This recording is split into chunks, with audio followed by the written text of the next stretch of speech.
मन ही देवता, मन ही ईश्वर, मन से बड़ा न कोई। मन उजियारा जब जब फैले, जग उजियारा होए। मन की बांधी हुई कोई भी सीमा मन ही तोड़ सकता है।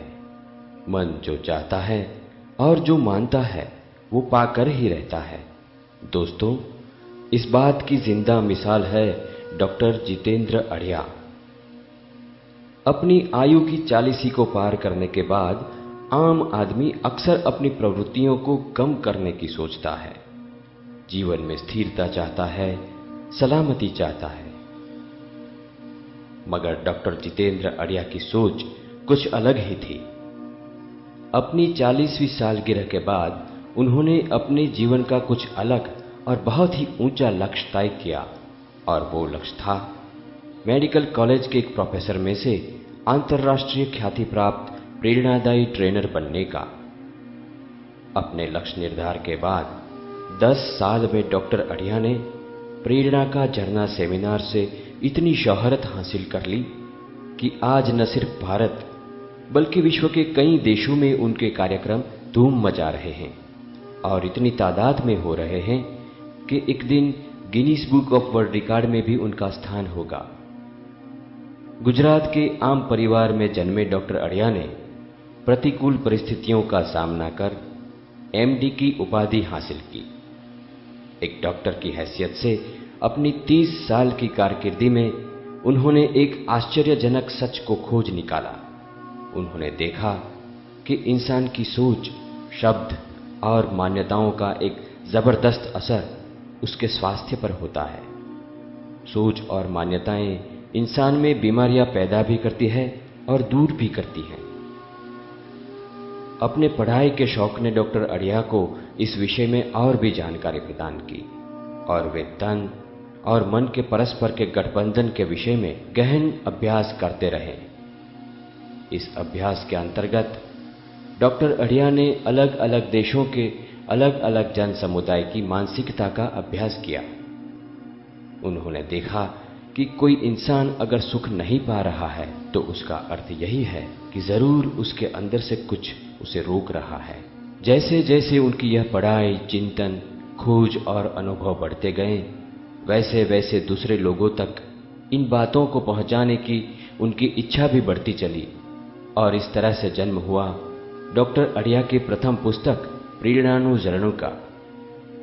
कुछ ही समय में प्रेरणानुसरणों पुस्तक गुजराती भाषा में नंबर 1 बेस्ट सेलर बन चुकी और विश्व भर में फैलती चली। इस सफलता के बाद उसका हिंदी, अंग्रेजी, मराठी, तेलुगु और पंजाबी में भी अनुवाद हुआ। साथ साथ मन को मुख्य विषय बनाकर डॉक्टर अढ़िया ने अर्ध जागृत मन, याद शक्ति, आंतरमानवीय रिश्ते, व्यक्तित्व विकास, दाम्पत्य जीवन और लीडरशिप के विषय में प्रवचन और सेमिनार शुरू किए। बहुत कम श्रोताओं से शुरू हुए इस सेमिनार की ख्याति के बढ़ते हुए भारत भर में उन्होंने कई सामाजिक संस्थाओं, शैक्षणिक संस्थाओं, धार्मिक एवं आध्यात्मिक संस्थाओं के अलावा अन्य व्यावसायिक संगठन, सरकारी और अर्ध सरकारी संस्थाओं तथा कई व्यापारी और औद्योगिक संस्थाओं में भी उनके सर्वांगी विकास हेतु कार्यक्रम दिए। मन के विषय में फैलती जा रही जागरूकता की बदौलत ही डॉक्टर जितेंद्र अढ़िया को हॉलीवुड के फिल्मी सितारों से लेकर सन्यासियों तक और राजनेताओं से लेकर उद्योगपतियों तक अपनी बातों को पहुंचाने का अवसर प्राप्त हुआ। भारत के अलावा डॉक्टर अढ़िया ने Bangladesh, Singapore, Saudi Arabia, Dubai और फ्रांस की शैक्षणिक यात्रा की और Bangkok, Guangzhou, Hong Kong, Chicago, New York, Los Angeles, New Jersey, Santa Maria, San Diego, San Francisco, Dallas, Raleigh, London और जोहानिसबर्ग में भी बहुत सारे कार्यक्रम दिए। डॉक्टर अढ़िया की मन से जुड़ी इन प्रवृत्तियों को भारत के प्रमुख समाचार पत्रों, मैगजीनों, रेडियो और टीवी चैनलों में भी स्थान मिला। इसके अलावा विदेशों में भी प्रिंट और इलेक्ट्रॉनिक मीडिया ने डॉक्टर अढ़िया के खास इंटरव्यू प्रकाशित किए। अर्धजागृत मन की अनंत शक्तियों के विषय में डॉक्टर अढ़िया सालों से बिल्कुल सरल और आम आदमी की भाषा में ज्ञान फैला रहे हैं, मगर ज्ञान के साथ इन शक्तियों का उपयोग करने के कौशल्य की भी समाज की जरूरत को देखते हुए उन्होंने अत्यंत ही वैज्ञानिक तरीके से तैयार किया अढ़िया माइंड पावर वर्कशॉप, जिसमें लोगों को अपने अर्धजागृत मन की शक्तियों का उपयोग करने की प्रैक्टिकल ट्रेनिंग दी जाती है, जिसके उपयोग से हर इंसान तन, मन और धन की समृद्धि के अपने निर्धारित लक्ष्य को आसानी से हासिल कर सकता है। देश विदेश में अनगिनत लोग डॉक्टर अढ़िया के इन कार्यक्रमों में भाग ले रहे हैं और लाभान्वित होकर प्रगति कर रहे हैं। सकारात्मक साहित्य प्रसार हेतु डॉक्टर अढ़िया ने अनेक विषय पर कई समाज उपयोगी प्रकाशन भी लोगों के हाथों में रखे हैं। विश्व के ज्यादा से ज्यादा मनुष्यों तक मन के विज्ञान का यह संदेश पहुंचे और पूरे विश्व में सकारात्मकता फैले, ऐसे अपने मिशन को सफल बनाने के लिए ही डॉक्टर अढ़िया ने 1000 ह्यूमन ट्रेनर तैयार करने के भगीरथ कार्य का आरंभ कर दिया है। आने वाली पीढ़ियों के लिए प्रेरणादायी और उपयोगी विरासत छोड़ जाने का डॉक्टर जितेंद्र अढ़िया का लक्ष्य मन यूनिवर्सिटी के रूप में मूर्तिमंत हो रहा है। डॉक्टर अढ़िया द्वारा शुरू की गई सकारात्मकता की इस यात्रा में जुड़ने के लिए आपको भी हमारा निमंत्रण है।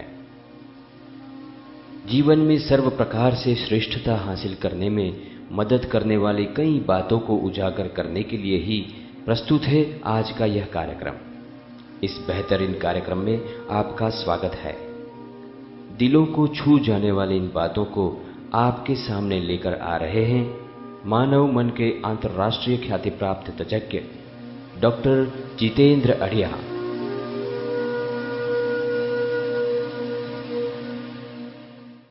Good morning.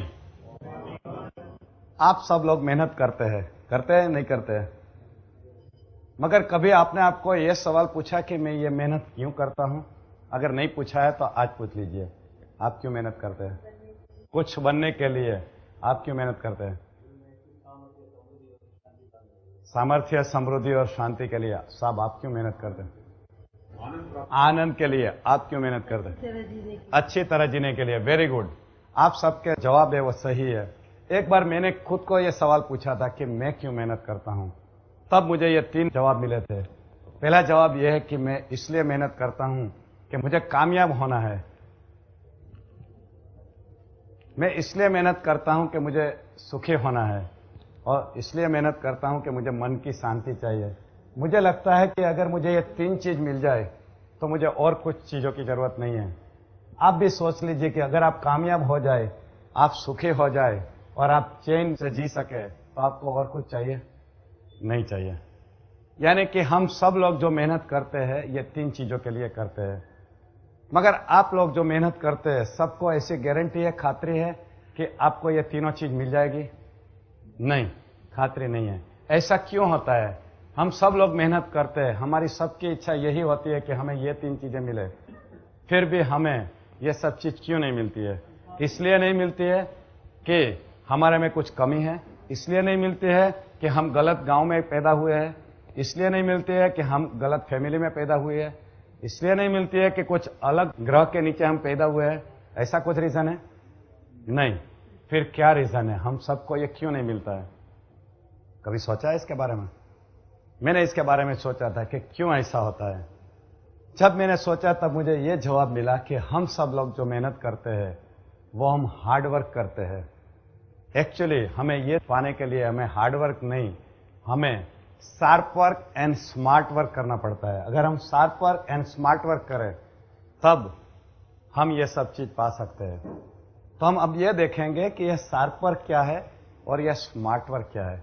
अगर ये हम जान ले कि यह sharp work and smart work क्या है और ये करना शुरू कर दे, तो हमें वो तीनों चीज जिसके लिए हम मेहनत करते हैं वो पाने की हमारे चांसेस बढ़ जाएंगे। हम बात करेंगे कि ये शार्प वर्क क्या है। शार्प वर्क के लिए मैं एक आपको कहानी सुनाता हूं। एक गांव था, उसमें एक युवान आदमी रहता था। उनका एक प्रॉब्लम था, उनके पास कुछ काम नहीं था, बेकार था। काम की शोध में वो एक गांव से दूसरे गांव जा रहा था। रास्ते में एक टिम्बर कैंप से पास हो रहा था। वहां के मैनेजर ने उन्हें देखा और पूछा कि युवान आदमी तुम यहाँ क्यों घूम रहे हो? तो बोले साहब मैं काम की तलाश में हूं, मुझे काम चाहिए, आप मुझे काम दोगे? मैनेजर ने पूछा तुम लकड़ी काटने का काम करोगे? तो बोले बिल्कुल करूंगा, मुझे तो कुछ भी काम चाहिए, आप मुझे काम दीजिए मैं करूंगा। मैनेजर उसको एक नई कुल्हाड़ी देता है और बोलता है कि देखो कल से तुम ये नई कुल्हाड़ी से ये पेड़ काटने का काम शुरू करो। इस युवान के लिए नया नया काम था, नया नया जोश था। सुबह समय पे आ गया और कड़ी मेहनत करके इस युवान ने 7 पेड़ गिरा दिए। दूसरे दिन सुबह पे वही टाइम पे वही कुल्हाड़ी लेके आ गया, उतने ही घंटे काम किया, 6 पेड़ गिराए। तीसरे दिन पे वही टाइम पे वही कुल्हाड़ी लेके आ गया, 5 पेड़ गिरा दिए। ऐसे हर रोज उनकी काम करने की क्षमता कम होती गई। 7वें दिन पे जब ये मैनेजर राउंड पे घूम रहा था तब उसने देखा कि इस युवान जिन्होंने पहले दिन 7 पेड़ गिराए थे आज सुबह से शाम तक काम कर रहा है और एक भी पेड़ नहीं गिर रहा है। तब उसने वहां खड़ा रह के पूछा, यस युवान आदमी, मैंने तुम्हें देखा कि पहले दिन तुमने 7 पेड़ गिराए थे, दूसरे दिन 6 पेड़ गिराए थे और आज सुबह से शाम तक एक भी पेड़ नहीं गिरा पा रहे हो, क्या बात है?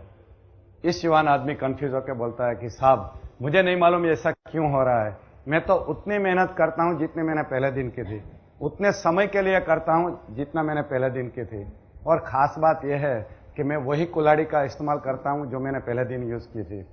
तब वो मैनेजर उसको पूछता है कि तुमने ये 7 दिन में कभी अपनी एक कुल्हाड़ी की धार निकाली? तब युवान आदमी स्क्रैच करके बोलता है, साहब मैं मेरे काम में इतना बिजी था कि मुझे ये याद नहीं रहा कि मुझे ये कुल्हाड़ी की धार निकालनी पड़ती है। तब वो मैनेजर ने उसको सलाह दी कि युवान आदमी एक बात समझ लेना, कड़ी मेहनत करना जरूरी है, हार्ड वर्क जरूरी है, मगर उससे ज्यादा जरूरी है शार्प वर्क। मैं आपको पूछता हूं, आप जो करते हैं वो हार्ड वर्क करते हैं या शार्प वर्क करते हैं? शायद हार्ड वर्क करते हैं।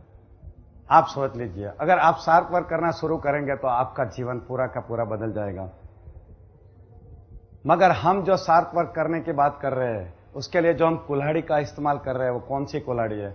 हम सब लोग जंगल में जाके लकड़ी नहीं काटते हैं। कोई बीमा बेचता है, कोई डॉक्टर है, कोई चार्टर्ड अकाउंटेंट है, कोई एडवोकेट है। हमारा काम है उसमें हम वो कुल्हाड़ी को इस्तेमाल नहीं करते। फिर हम कौन सी कुल्हाड़ी को इस्तेमाल करते हैं? हमारा शरीर और हमारा मन, ये जो हमारी 2 कुल्हाड़ी है, इनका हम इस्तेमाल करके हम काम करते हैं। ये शरीर और मन नाम की जो कुल्हाड़ी है, अगर उसका इस्तेमाल करने के साथ अगर हम इनकी धार निकालने की आदत डालें, फिर हम जो काम करेंगे वो शार्प वर्क रहेगा। तो हम बात करेंगे ये शरीर नाम की कुल्हाड़ी की और मन नाम की कुल्हाड़ी की, जिसकी धार निकालना, जिसको शार्प करना बहुत ही जरूरी है। पहले हम ये देखेंगे कि हमारा ये शरीर नाम का कुल्हाड़ी है, उससे हम क्या काम लेते हैं। एक तो हमारा जो मसल पावर है, शारीरिक शक्ति है, उसको इस्तेमाल करते हैं। दूसरा हमारा जो बॉडी स्टेमिना है, जो हमारी काम करने की सहन शक्ति है, उसका हम इस्तेमाल करते हैं। और तीसरा रिफ्लेक्सिस, ये रिफ्लेक्सिस का हम इस्तेमाल करते हैं। इसको अगर अच्छी तरह इस्तेमाल करना है, फिर हमें शरीर नाम की जो हमारी कुल्हाड़ी है उसकी धार निकालने की हमें आदत डालनी है। ये शरीर नाम की कुल्हाड़ी की धार निकालने के लिए हमें क्या करना चाहिए? एक तो पहले पौष्टिक आहार लेना चाहिए, न्यूट्रिशियस फूड लेना चाहिए। दूसरा रेगुलर एक्सरसाइज करना चाहिए, वर्जिश करते रहना चाहिए, व्यायाम करना चाहिए। तीसरा इनफ रेस्ट करना चाहिए, जितना हमें जरूरी है, हमारे शरीर को जरूरी है, उतना हमें आराम करना चाहिए। अगर ये तीनों चीज हम रेगुलरली करते रहेंगे तो हमारा ये शरीर नाम की जो कुल्हाड़ी है उसकी धार निकलेगी।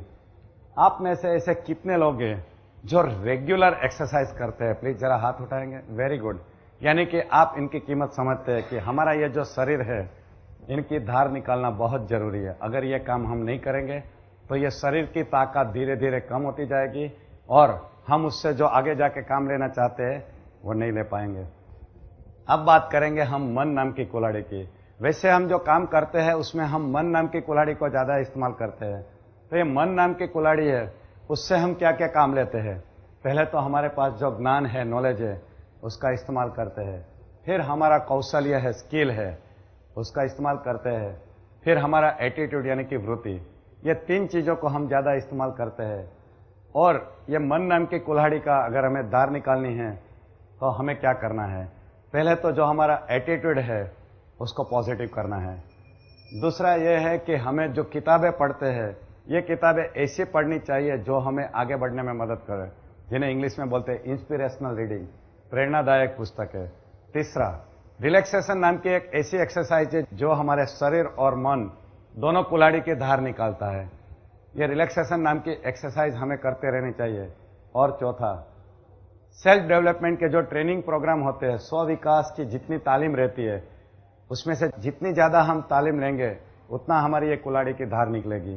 ये चारों चीजें करने से हम हमारे मन नाम की कुल्हाड़ी को शार्प करते रहेंगे, और ये दोनों को शार्प करके अगर हम काम करेंगे तो इसका मतलब ये हुआ कि ये हम शार्प वर्क कर रहे हैं। अब हम बात करेंगे स्मार्ट वर्क की। आप कोई बताएंगे कि स्मार्ट वर्क क्या होता है? स्मार्ट आदमी करते हैं उसको स्मार्ट वर्क बोलते हैं या और कुछ है? क्या है स्मार्ट वर्क यानी क्या? कभी सोचा नहीं। कभी सोचा नहीं। स्मार्ट वर्क यानी क्या? जिस काम में हम कम से कम मेहनत में ज्यादा से ज्यादा रिजल्ट पा सके। ओके, क्या है स्मार्ट वर्क? क्या है? जिस काम से हम दिमाग के हिसाब से कुछ अच्छा काम कर सके। क्या जानते हैं? हार्डवर्क कम और बुद्धि का उपयोग। स्मार्ट वर्क का मतलब क्या? आप क्या स्मार्ट वर्क यानी क्या समझ रहे हैं? दूसरों से काम करवाना। अच्छा, दैट इज स्मार्ट वर्क। हम नहीं काम कर रहे, दूसरे से काम करवाए। Very good. क्या है स्मार्ट वर्क मेहुल भाई? मतलब अच्छी तरह से कोई भी काम करना। अच्छी तरह से काम करना, उसको स्मार्ट वर्क बोलेंगे। कम से कम इनपुट डाल के ज्यादा से ज्यादा आउटपुट निकालना, रिजल्ट मिले। ओके, मैं बताता हूं मैं स्मार्ट वर्क यानी क्या समझता हूं। स्मार्ट वर्क यानी सही दिशा की मेहनत और सही रीत की मेहनत। जो हम काम करते हैं वो काम सही दिशा में होना चाहिए, और दूसरा कि काम करने का जो तरीका है हमारा वो भी सही होना चाहिए। अगर ये दो चीज हमारे काम में आ जाए तो हमारा काम हार्ड वर्क से वो स्मार्ट वर्क बन जाएगा। तो हम ये बात करेंगे कि सही दिशा यानी कौन सी दिशा, और दूसरी बात करेंगे कि सही रीत यानी कौन सी रीत। क्या मानते हैं आप? सही दिशा यानी कौन सी दिशा? पूरब, पश्चिम, उत्तर, दक्षिण, कौन सी दिशा? मन की नहीं पता। ओके, सही दिशा यानी कौन सी दिशा? टारगेट जो तय किया। आपने जो टारगेट रखा है वही दिशा। मोहन भाई, कौन सी दिशा सही दिशा है? जो हमने तय किया है उसी में लगे रहे और कंसंट्रेट करें। Very good. यानी कि हमने जो टारगेट डिसाइड किया है, जो लक्ष्य निर्धारित किया है, अगर हम लक्ष्य को सामने रख के काम करेंगे तो यह हमारा सही दिशा की मेहनत होगी। इसका मतलब यह हुआ कि हमारे जीवन में लक्ष्य होना बहुत जरूरी है। आपके उसमें से कितने लोग ऐसे हैं जो हमेशा लक्ष्य को सामने रख के जीवन जीते हैं और काम करते हैं? जरा हाथ उठाएंगे प्लीज। वेरी गुड, काफी सारे लोग हैं। हकीकत में क्या होता है, ऐसे कुछ सर्वे हुए हैं कि कितने लोग लक्ष्य के साथ जीवन जीते हैं। यहां भी हुए हैं और विदेश में भी हुए हैं। आप क्या मानते हैं कि सर्वे का रिजल्ट क्या होगा? हमारे समाज में कितने प्रतिशत लोग गोल के साथ जीवन जीते होंगे? क्या लगता है आपको? 2 to 5%। 2 to 5%। Very good. कितना परसेंट? 10%। 10%। Very good. कितना परसेंट? 15%। 15%। अमेरिका का सर्वे यह बोलता है कि सिर्फ 3%, और हिंदुस्तान का सर्वे बोलता है लेस देन 1%। देखिए, यानी कि लेस देन 1% लोग यहाँ पे स्मार्ट वर्क करते हैं, क्योंकि अगर कोई लक्ष्य नहीं रहा तो फिर स्मार्ट वर्क होता ही नहीं है, सही दिशा ही नहीं रही। तो ये हमारे देश की कमनसीबी है। हमारे यहाँ इतने हार्ड वर्किंग लोग हैं, इतने इंटेलिजेंट लोग हैं, फिर भी हमारा देश की जो प्रगति होनी चाहिए वो क्यों नहीं हुई?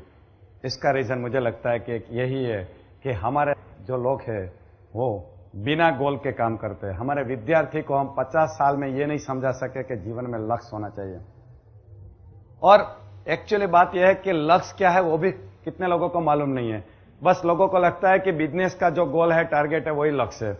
विद्यार्थी को लगता है कि कोई पर्टिकुलर ब्रांच में एडमिशन लेना और कोई डिग्री लेना वही लक्ष्य है।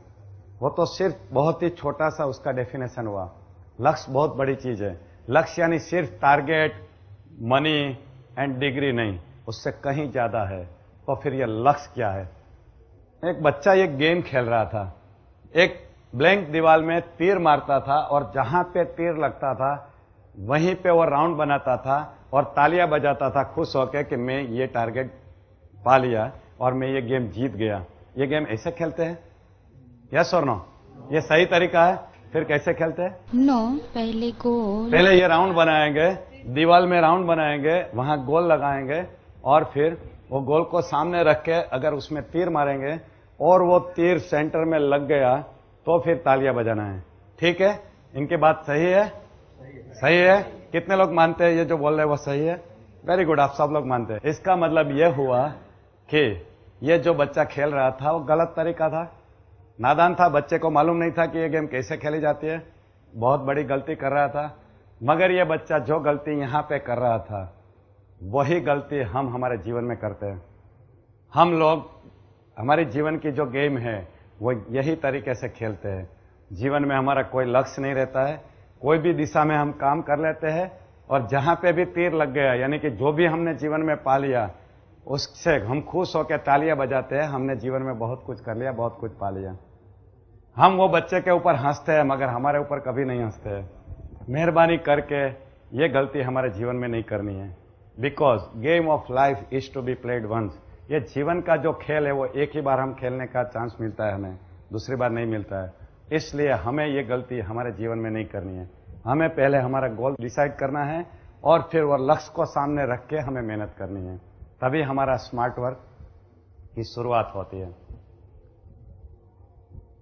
एक बहुत अच्छी कहावत है, जिस मनुष्य को अपना कोई ध्येय नहीं है वह जीवन पर्यंत दूसरों के ध्येय की पूर्ति के लिए काम करता रहता है।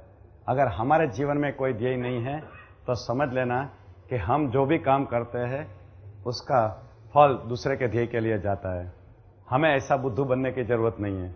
अगर आपके जीवन में ध्येय नहीं है तो आज डिसाइड कर लीजिए, आज तय कर लीजिए कि हमें आज से लक्ष्य के साथ जीवन जीना शुरू करना है, क्योंकि ये गलती बहुत महंगी पड़ती है। ध्येय का मतलब क्या, गोल यानी क्या? कुछ लोग समझते हैं कि गोल यानी पैसा कमाना, गाड़ी बंगला, ये वो नहीं। ऊपर वाले ने हमें इस दुनिया में कुछ पर्पस के साथ भेजा है, कुछ मतलब के साथ भेजा है, और उनका हमें यहां भेजने का मतलब क्या था, पर्पस क्या था, वो ढूंढ निकालने का काम हमारा है, वो जिम्मेदारी हमारी है। और अगर वो ढूंढ निकालोगे तो हमारा जीवन का वो लक्ष्य होता है। देखिए, हम सब में कुछ ना कुछ खास बातें ऊपर वाले ने रखी है। किसी का फेस अच्छा है, किसी का बोलने का तरीका अच्छा है, किसका कन्विंसिंग पावर अच्छा है, किसका शारीरिक शक्ति अच्छा है, किसका हैंडराइटिंग अच्छा है। सभी को कुछ ना कुछ स्पेशल क्वालिटी दी है, सबको सर की क्वालिटी नहीं है। ऐसा क्यों?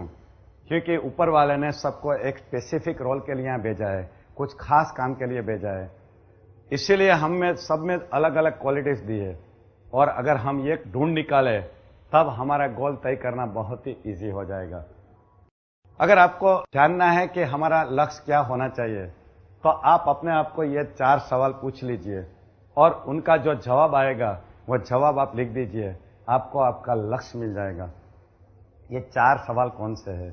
पहला सवाल यह है कि मुझे जीवन में क्या चाहिए। दूसरा सवाल यह है कि इस जीवन में मैं क्या करना चाहता हूं। तीसरा सवाल यह है मैं जीवन में क्या बनना चाहता हूं। और चौथा सवाल यह है कि मैं किस तरह से जीना चाहता हूं। अगर ये 4 सवाल आप अपने आप को पूछ लेंगे और उसके जवाब अगर आपको मिल गए तो समझ लेना कि आपको आपका गोल मिल जाएगा। कुछ लोगों को यही नहीं मालूम कि गोल कैसे डिसाइड किया जाता है। उनके लिए बहुत सरल तरीका है कि यह हिसाब से हम अपना गोल डिसाइड कर ले। एक बार गोल डिसाइड हो गया, तय हो गया, फिर क्या करना है? हमें उसको पेपर पे लिख देना है, यानी कि गोल चार्ट बनाना है। क्यों पेपर पे लिखना है? क्योंकि हमारी याददाश्त बहुत कमजोर रहती है, हम जो तय करते हैं बहुत जल्दी भूल जाते हैं। दूसरा रीजन यह है कि जब हम हमारा गोल डिसाइड करके तय करके हम पेपर पे लिखते हैं तो हमारा कमिटमेंट 2 गुना हो जाता है, हमारे अंदर से वो प्राप्त करने की शक्ति 2 गुनी बढ़ जाती है। इसीलिए भी लिखना चाहिए। तीसरी बात यह है कि अगर बार बार आप उसको देखते रहोगे, पढ़ते रहोगे तो आपको वो दिशा में जाने की प्रेरणा मिलती रहेगी और आपको बल मिलता रहेगा। इसीलिए ऐसा एक गोल चार्ट बना के आपको दीवार पे लगा देना है। ये गोल चार्ट है, उसको मैं जीवन का नक्शा बोलता हूं।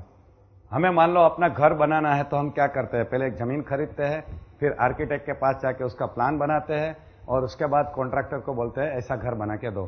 ठीक है, ऐसा ही करते हैं ना। कभी आप ऐसा सोचोगे कि चलो इतना टाइम नहीं है तो जमीन खरीद लो और सीधा कॉन्ट्रैक्टर को बोलो कि मुझे 10 कमरे का घर बना दो? कभी ऐसा आप करोगे? नहीं करोगे। क्यों? क्योंकि आपको मालूम है कि अगर हमने अच्छी तरह से प्लान नहीं किया तो हमारी इच्छा के मुताबिक ये घर नहीं बनेगा और ऐसा घर बन जाएगा जिसमें रहने की हमें मजा नहीं आएगी।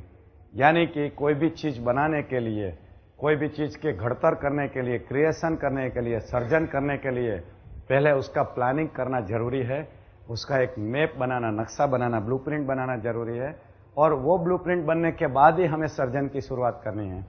ठीक है, आप सब लोग मानते हैं कि यही सही तरीका है। मगर ये घर बहुत छोटी बात है कंपेयर टू हमारी जो जीवन है। वो हमारा जीवन का जो हम सर्जन करते हैं, घड़तर करते हैं, उसमें हम यही बात भूल जाते हैं। हम हमारे जीवन की कोई ब्लूप्रिंट नहीं बनाते हैं, बिना ब्लूप्रिंट का पूरा जीवन जी लेते हैं, और फिर जीवन में जब निराशा आती है तब हम सोचते हैं ठीक है हमारे नसीब में होगा इसलिए हमने कर लिया, शायद हमारे पिछले जन्म के पाप होंगे इसलिए भगवान ने हमें ये मौका नहीं दिया, ऐसा सोच के बैठते हैं। हम कभी सोचते ही नहीं कि हमने क्या गलती की। ज्यादातर लोगों की गलती ये रहती है कि उन्होंने अपने जीवन में कोई प्लानिंग ही नहीं किया है। इंग्लिश में एक बहुत अच्छी कहावत है, if you fail to plan you plan to fail. अगर आपने अपने जीवन के लिए कोई प्लानिंग नहीं किया है तो समझ लीजिए कि आपने निष्फल होने के लिए प्लानिंग किया है। इसीलिए जरूरी है कि हम हमारे जीवन की एक ब्लूप्रिंट बनाए, एक नक्शा बनाए। ये जो नक्शा मैप रहता है वो हमें क्या काम आता है? ये नक्शा हमें सही जगह पे सही टाइम पे पहुंचाने में मदद करता है। मैं आपको एक एग्जांपल देता हूं। मान लीजिए कि आप अहमदाबाद शहर में नए हैं और आपको ये कनक होटल पे पहुंचना है, गुजरात कॉलेज पहुंचना है। आप नक्शा लेके निकल चुके हैं गुजरात कॉलेज ढूंढने के लिए, मगर इस नक्शे में एक गलती है। ये नक्शा एक्चुअली बड़ौदा का है, मगर प्रिंटर ने उसके ऊपर गलती से अहमदाबाद लिखा है। देखिए, ये नक्शा एक्चुअली बड़ौदा का है, मगर उसमें गलती से अहमदाबाद लिख दिया है। ये नक्शा अगर आपके हाथ में है और आप ये नक्शा लेके अहमदाबाद की गुजरात कॉलेज ढूंढने को निकलेंगे, तो आप गुजरात कॉलेज ढूंढ पाओगे ये नक्शे की मदद से? नहीं। आप कितना भी हार्ड वर्क करोगे फिर भी आप गुजरात कॉलेज पहुंचोगे? नहीं। आप कितने भी पॉजिटिव थिंक कर रहे हैं आप गुजरात कॉलेज पहुंचोगे? नहीं। आप कितने भी भगवान में विश्वास कर रहे हैं फिर भी आप ये नक्शे की मदद से गुजरात कॉलेज पहुंचोगे? नहीं। क्यों? क्योंकि आपके हाथ में जो नक्शा है वही गलत है। हमारे जीवन में भी ऐसा ही होता है। ज्यादातर लोग अपने जीवन में नक्शा रखते ही नहीं है और कुछ लोग गलत नक्शा लेके घूमते रहते हैं, और फिर क्या होता है? जीवन में निष्फलता, निराशा और ये सब कुछ। मेहरबानी करके अपने हाथ में अपने जीवन का एक ब्लूप्रिंट, एक नक्शा बना के रखिए, और सही नक्शा अपना खुद का नक्शा। अगर ये नक्शा नहीं रखोगे तो आप जीवन में जो करना चाहते हो, जो पाना चाहते हो, वो नहीं कर सकते। हिंदी फिल्मों में काफी चीजें सीखने को मिलती है। मैंने ऐसी एक हिंदी फिल्म देखी है जिसमें से मैंने बहुत कुछ सीखा है, और ये फिल्म का नाम था बस इतना सा ख्वाब है। अभिषेक बच्चन की फिल्म आपने किसी ने देखी है? अभिषेक बच्चन अपने जीवन का एक गोल बना लेता है और अपना एक रोल मॉडल पसंद कर लेता है, जैकी श्रॉफ। और जब वो जैकी श्रॉफ जैसा बन जाता है तब उन्हें अफसोस होता है कि मैंने ये गलत रोल मॉडल पसंद कर लिया और मैंने गलत गोल डिसाइड कर लिया। ये आदमी तो ऐसा है कि जो देश का दुश्मन है, मुझे ये नहीं बनना चाहिए था। कुछ लोग जल्दी में ऐसा गोल डिसाइड कर लेते हैं जो मिलने के बाद वो दुखी हो जाते हैं। इसीलिए गोल डिसाइड करने के लिए बहुत ही टाइम लेना जरूरी है। दूसरी बात यह है कि जब हम गोल डिसाइड करने को बैठे तब हमें एक बात याद रखनी है कि हम जितना ऊंचा सोच सके उतना ऊंचा गोल रखना चाहिए, जितना सोच सके उतना। क्योंकि हमारे अंदर इतनी शक्तियां है कि हमें जो गोल तक पहुंचना है वहां तक हम पहुंच सकते हैं। हमारे अंदर ये शक्तियां है। हमारे अभी के जो हिंदुस्तान के प्रेसिडेंट साहब है, अब्दुल कलाम साहब, वो जब छोटे थे, स्कूल में पढ़ते थे केरला की कोई स्कूल में, तब उन्होंने या किसी ने सोचा था कि हिंदुस्तान के सबसे बड़े न्यूक्लियर साइंटिस्ट बनेंगे और हिंदुस्तान के प्रेसिडेंट बनेंगे? नहीं सोचा था। फिर भी वही लड़का जो एक छोटे गांव में पढ़कर बड़ा हुआ, एक छोटे से फैमिली में, उन्होंने हिंदुस्तान में सबसे ज्यादा कामयाबी हासिल करके दिखाई। यानी कि हमारे सब में ये सब पावर है कि हम जितना सोचे उतना ऊपर तक जा सकते हैं। इसलिए मेहरबानी करके कभी छोटा गोल मत रखिए। अभी मैंने एक बहुत अच्छी किताब पढ़ी है, मैजिक ऑफ थिंकिंग बिग। आप में से शायद किसी ने पढ़ी होगी। इस किताब में लिखा है कि आप जितना बड़ा सोचे उतना सोचते जाइए, क्योंकि उन्होंने सर्वे किया है कि जो लोग सफल हुए, बहुत ऊंचाई पे पहुंचे, ये लोगों में खास बात यह थी कि ये सब लोग बिग थिंकिंग करते थे, बड़ी सोच करते थे। बड़ी सोच का बड़ा जादू। यानी कि आप जब गोल डिसाइड करें तब बहुत बड़ा गोल डिसाइड करिए, क्योंकि आप जितना ऊंचाई पे पहुंचना चाहते हैं उतनी ऊंचाई पे पहुंच सकते हो। और एक बात है, आपने जो फील्ड में जाने का पसंद किया है उस फील्ड में आपका एक रोल मॉडल पसंद कर लीजिए। रोल मॉडल पसंद करना बहुत जरूरी है, क्योंकि अगर एक बार आपने रोल मॉडल पसंद कर लिया और उसके बारे में सोचते रहे और उसकी बातें सुनते रहे, उसकी किताबें पढ़ते रहे, उससे मिलते रहिए अगर मिल सकते हो तो उससे आपको आगे बढ़ने के लिए बहुत फायदा होता है। जैसे मेरा फील्ड है जिसमें मैं अभी हूं, उसमें मेरे रोल मॉडल है शिव खेरा साहब एंड डॉक्टर दीपक चोपड़ा।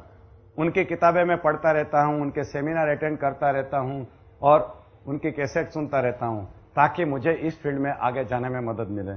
आप LIC में है तो LIC में जो सक्सेसफुल एजेंट है उनको रोल मॉडल बना लीजिए।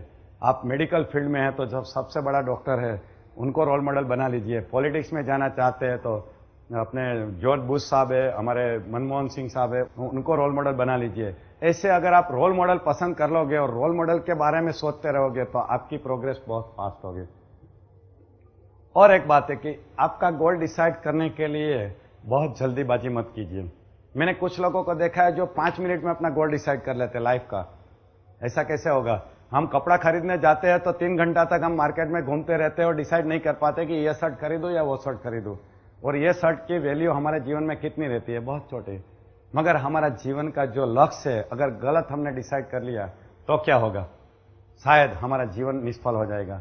इसीलिए आपका गोल डिसाइड करने के लिए ज्यादातर टाइम लीजिए, बहुत सोचिए, अपने आप को एनालाइज कीजिए, समाज को एनालाइज कीजिए, क्या क्या हो सकता है उसके बारे में सोचिए और एकदम फर्स्ट क्लास शांति से अपना गोल डिसाइड कीजिए, क्योंकि अगर उसमें गलती हो गई तो आपकी लाइफ फेल हो जाएगी। इसलिए जल्दीबाजी मत करिए। और एक चौथी बात मैं सबको समझाता हूं कि अगर आपको बहुत ही सफल और सुखी होना है तो मेरी एक एडवाइस है। इंग्लिश में बोलता हूं पहले मैं।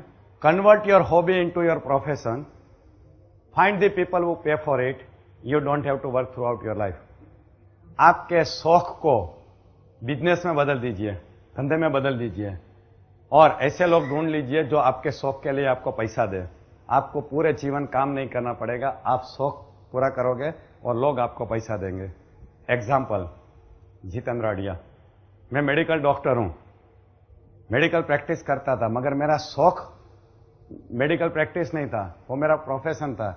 जब मैंने सोचा कि मेरा शौक क्या है तब मुझे मालूम पड़ा मेरा शौक है अच्छी अच्छी किताबें पढ़ने का और लोगों के साथ बातें करने का, खास करके पब्लिक स्पीकिंग का।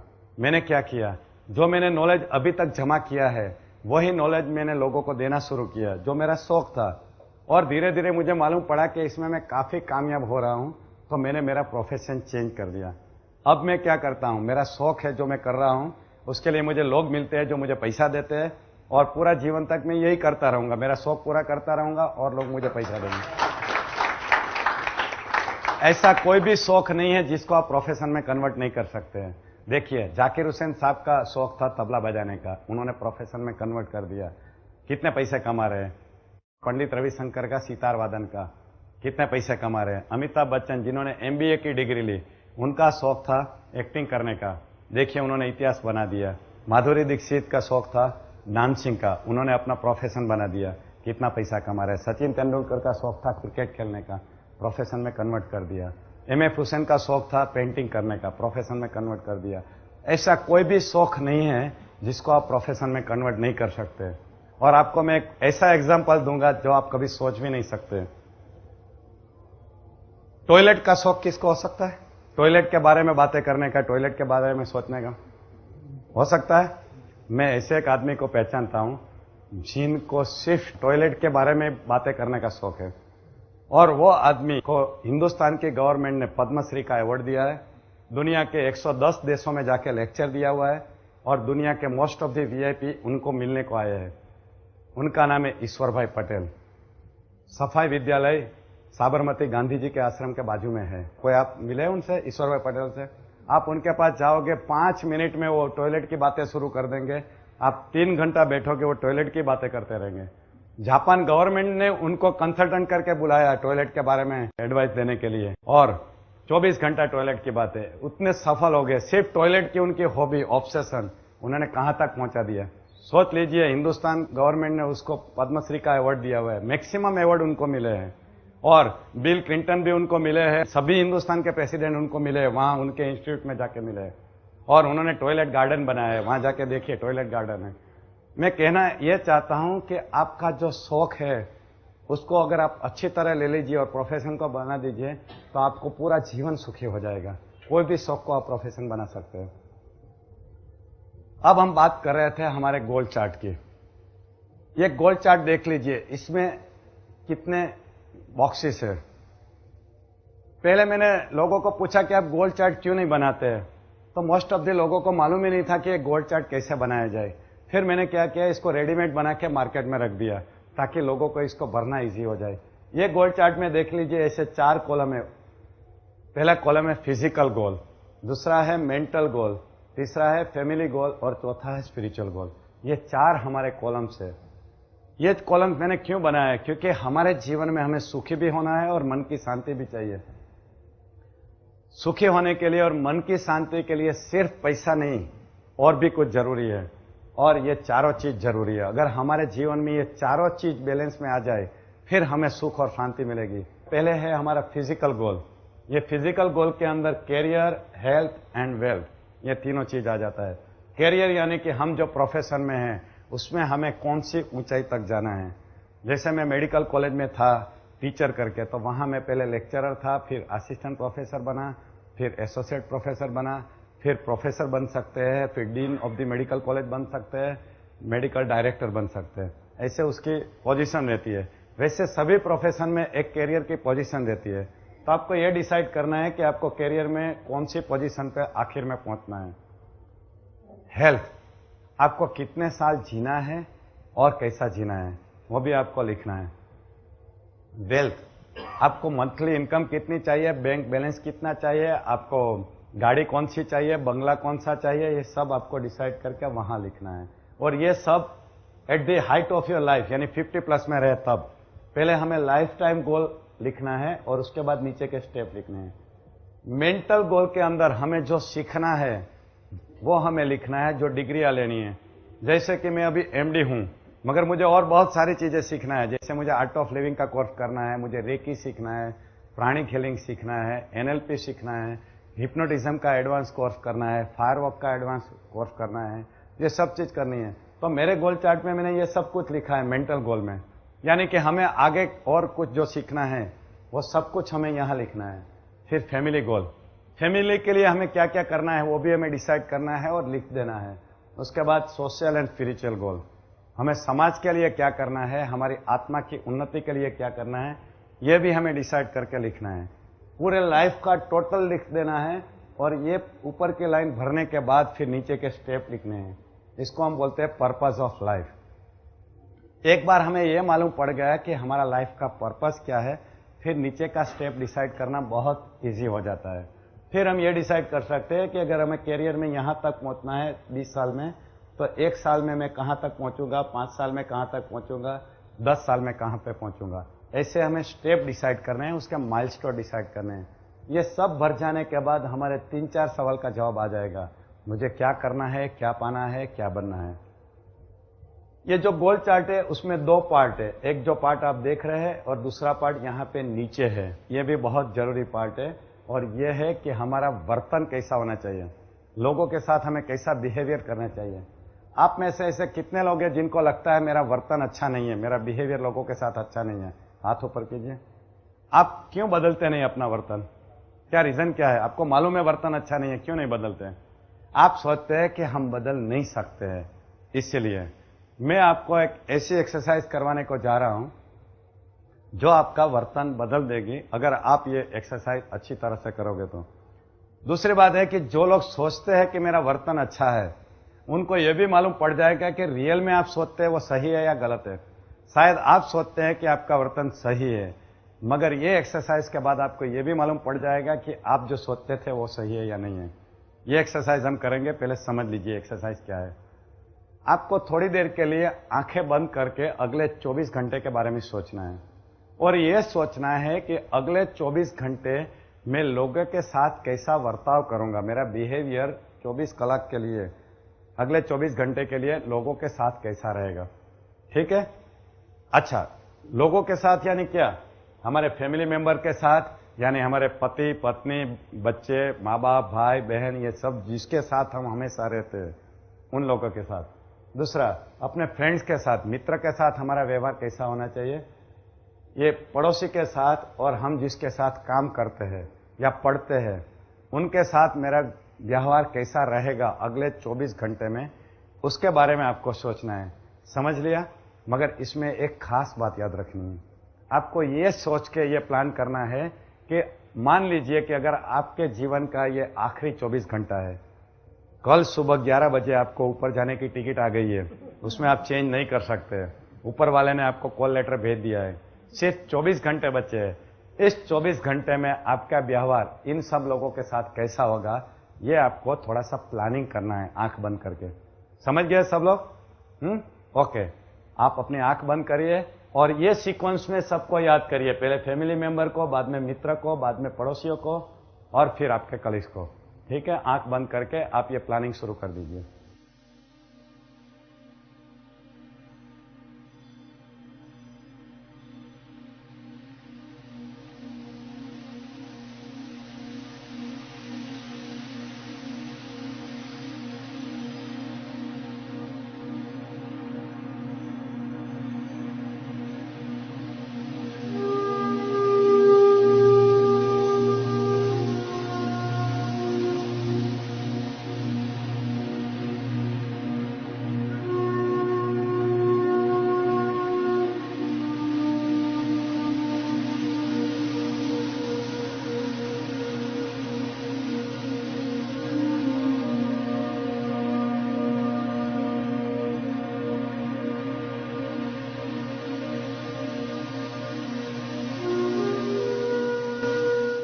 आपके फैमिली मेंबर का पूरा हो जाए, फिर अपने मित्र को याद करिए।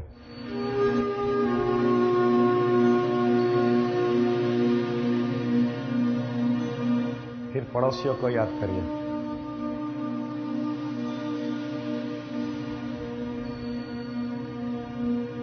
फिर आप जिसके साथ काम करते हैं उनको याद करिए।